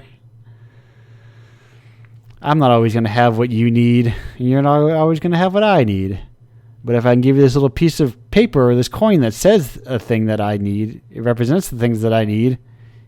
Anyway, Indiepocalypse.com, Indiepocalypse.com/Patreon if you want to get a physical copy of the zine. If you want to get a zine every month without thinking about it. If you want to get just the commissioned game, you can pay $5 a month and you will get only the commissioned game plus coupons if you want to get the full issue afterwards as well. If you want to get like cool video games, you know. I recently saw, I'm going to get sidetracked one last time because of the chat. I recently saw that that Star Trek adventure game, and holy shit, it's so cool. It's like so, I'm just enamored by the design of basically making like an episodic adventure game where like you play out mini Star Trek episodes in the adventure game format, and it's so cool. It sounds very cool. Yeah, it's like I'm fascinated by that. I'm like, what a treat of a design. Anyway, and it seems like it probably like I've watched very little Star Trek, but it also feels like it evokes the idea of the source material, and I'm fascinated by like adaptive works, and like how they evoke what they're adapting. Currently playing, maybe even after this show, I'm gonna go play some more Alien Isolation. Ooh, nice. Which seems cool. It seems like it kind of understands what makes Alien cool. It is very scary as well. I have gotten scared of the bad guy. Nice. The Giger monster, the scary Giger penis monster. But it's such a cool little thing. It seems very well made. It seems very much like what you would make like the ideal version of what an Alien game sort of is. Of like you're scared of a broken down. Also I think that aesthetic is cool. I think that kind of like 80s retro future aesthetic, before people had imagined like what touchscreens looked like, and everything was bulky because of course you couldn't have flat panel TVs because flat panel TVs didn't exist. So Yeah. how would you make one in your sci-fi thing? But anyway, that's where if you make games and you're like, I love to submit a game to Indiepocalypse and get included. I make weird video games and tabletop games or things that are like kind of a game. I'm calling it a game, so you better respect that I called it a game. Don't submit it here. We only want games with level up mechanics. And does it have a good loop? What's the player feedback loop like? What's the game feel like? What's the game feel? Tell me about the loop. How many barks do you have? That's the thing I'm learning to hate now. That's my new least favorite video game jargon is people saying barks. It just annoys me. As like things characters say ambiently, like they're over there. I always just get annoyed by jargon. Yeah. I don't know why. Whenever people overly jargonize things, I just get like, I don't know. It feels like you're throwing up walls where they ought not be. Yeah. Where you're like, you don't need to have jargon here. Anyway. At least, yeah, barks. So when Marcus Phoenix is like, I'm going to chainsaw these guys, just randomly during fighting, that's a character bark. You bark like a dog. Yeah, yeah, it's like, chainsaw! Anyway. That's the show, I think. I had one. I feel like I was going somewhere down a road again. Shit, yeah. Listen, those games are... I've played those games with friends, and those are fun. Games with friends are also, like... Games are such a weird medium that, like... No, that's not true. That's not true. There are plenty of things I watch with friends, plenty of movies that I watch with friends that I could never watch by myself, but I would have fun watching them with friends. I don't think I could sit in a room and just, like, watch a lot of movies that, like, would be a real hoot to watch with friends. I could not watch, like, a lot of, like, mid-period Godzilla movies by myself, but with a pal, those are... Yeah. Those are just, like, bad wrestling... Those are just, like, wrestling, but monsters. And they're fun. Yeah. Things with friends are always better. Yeah. Anyway, that's it. I'm closing down the show. Thank you all for being here. All right. Bye, Thank you. bye, Indiepocalypse. Bye, your Bye. local. Buy your local. Support your local artists. Watch the rock opera opus Phantom of the Paradise. And thank you all for listening. And thank you all for listening. Thank you for sticking with us. Yes, thank you for everyone who stuck out this 3-hour trek. I'll close this thing out as I always do with Sydney Gish's Imposter Syndrome, which is one of my favorite songs. I think it's also a great album close. Speaking of album closers, it closes the album more or less. And it's a good song. Goodbye.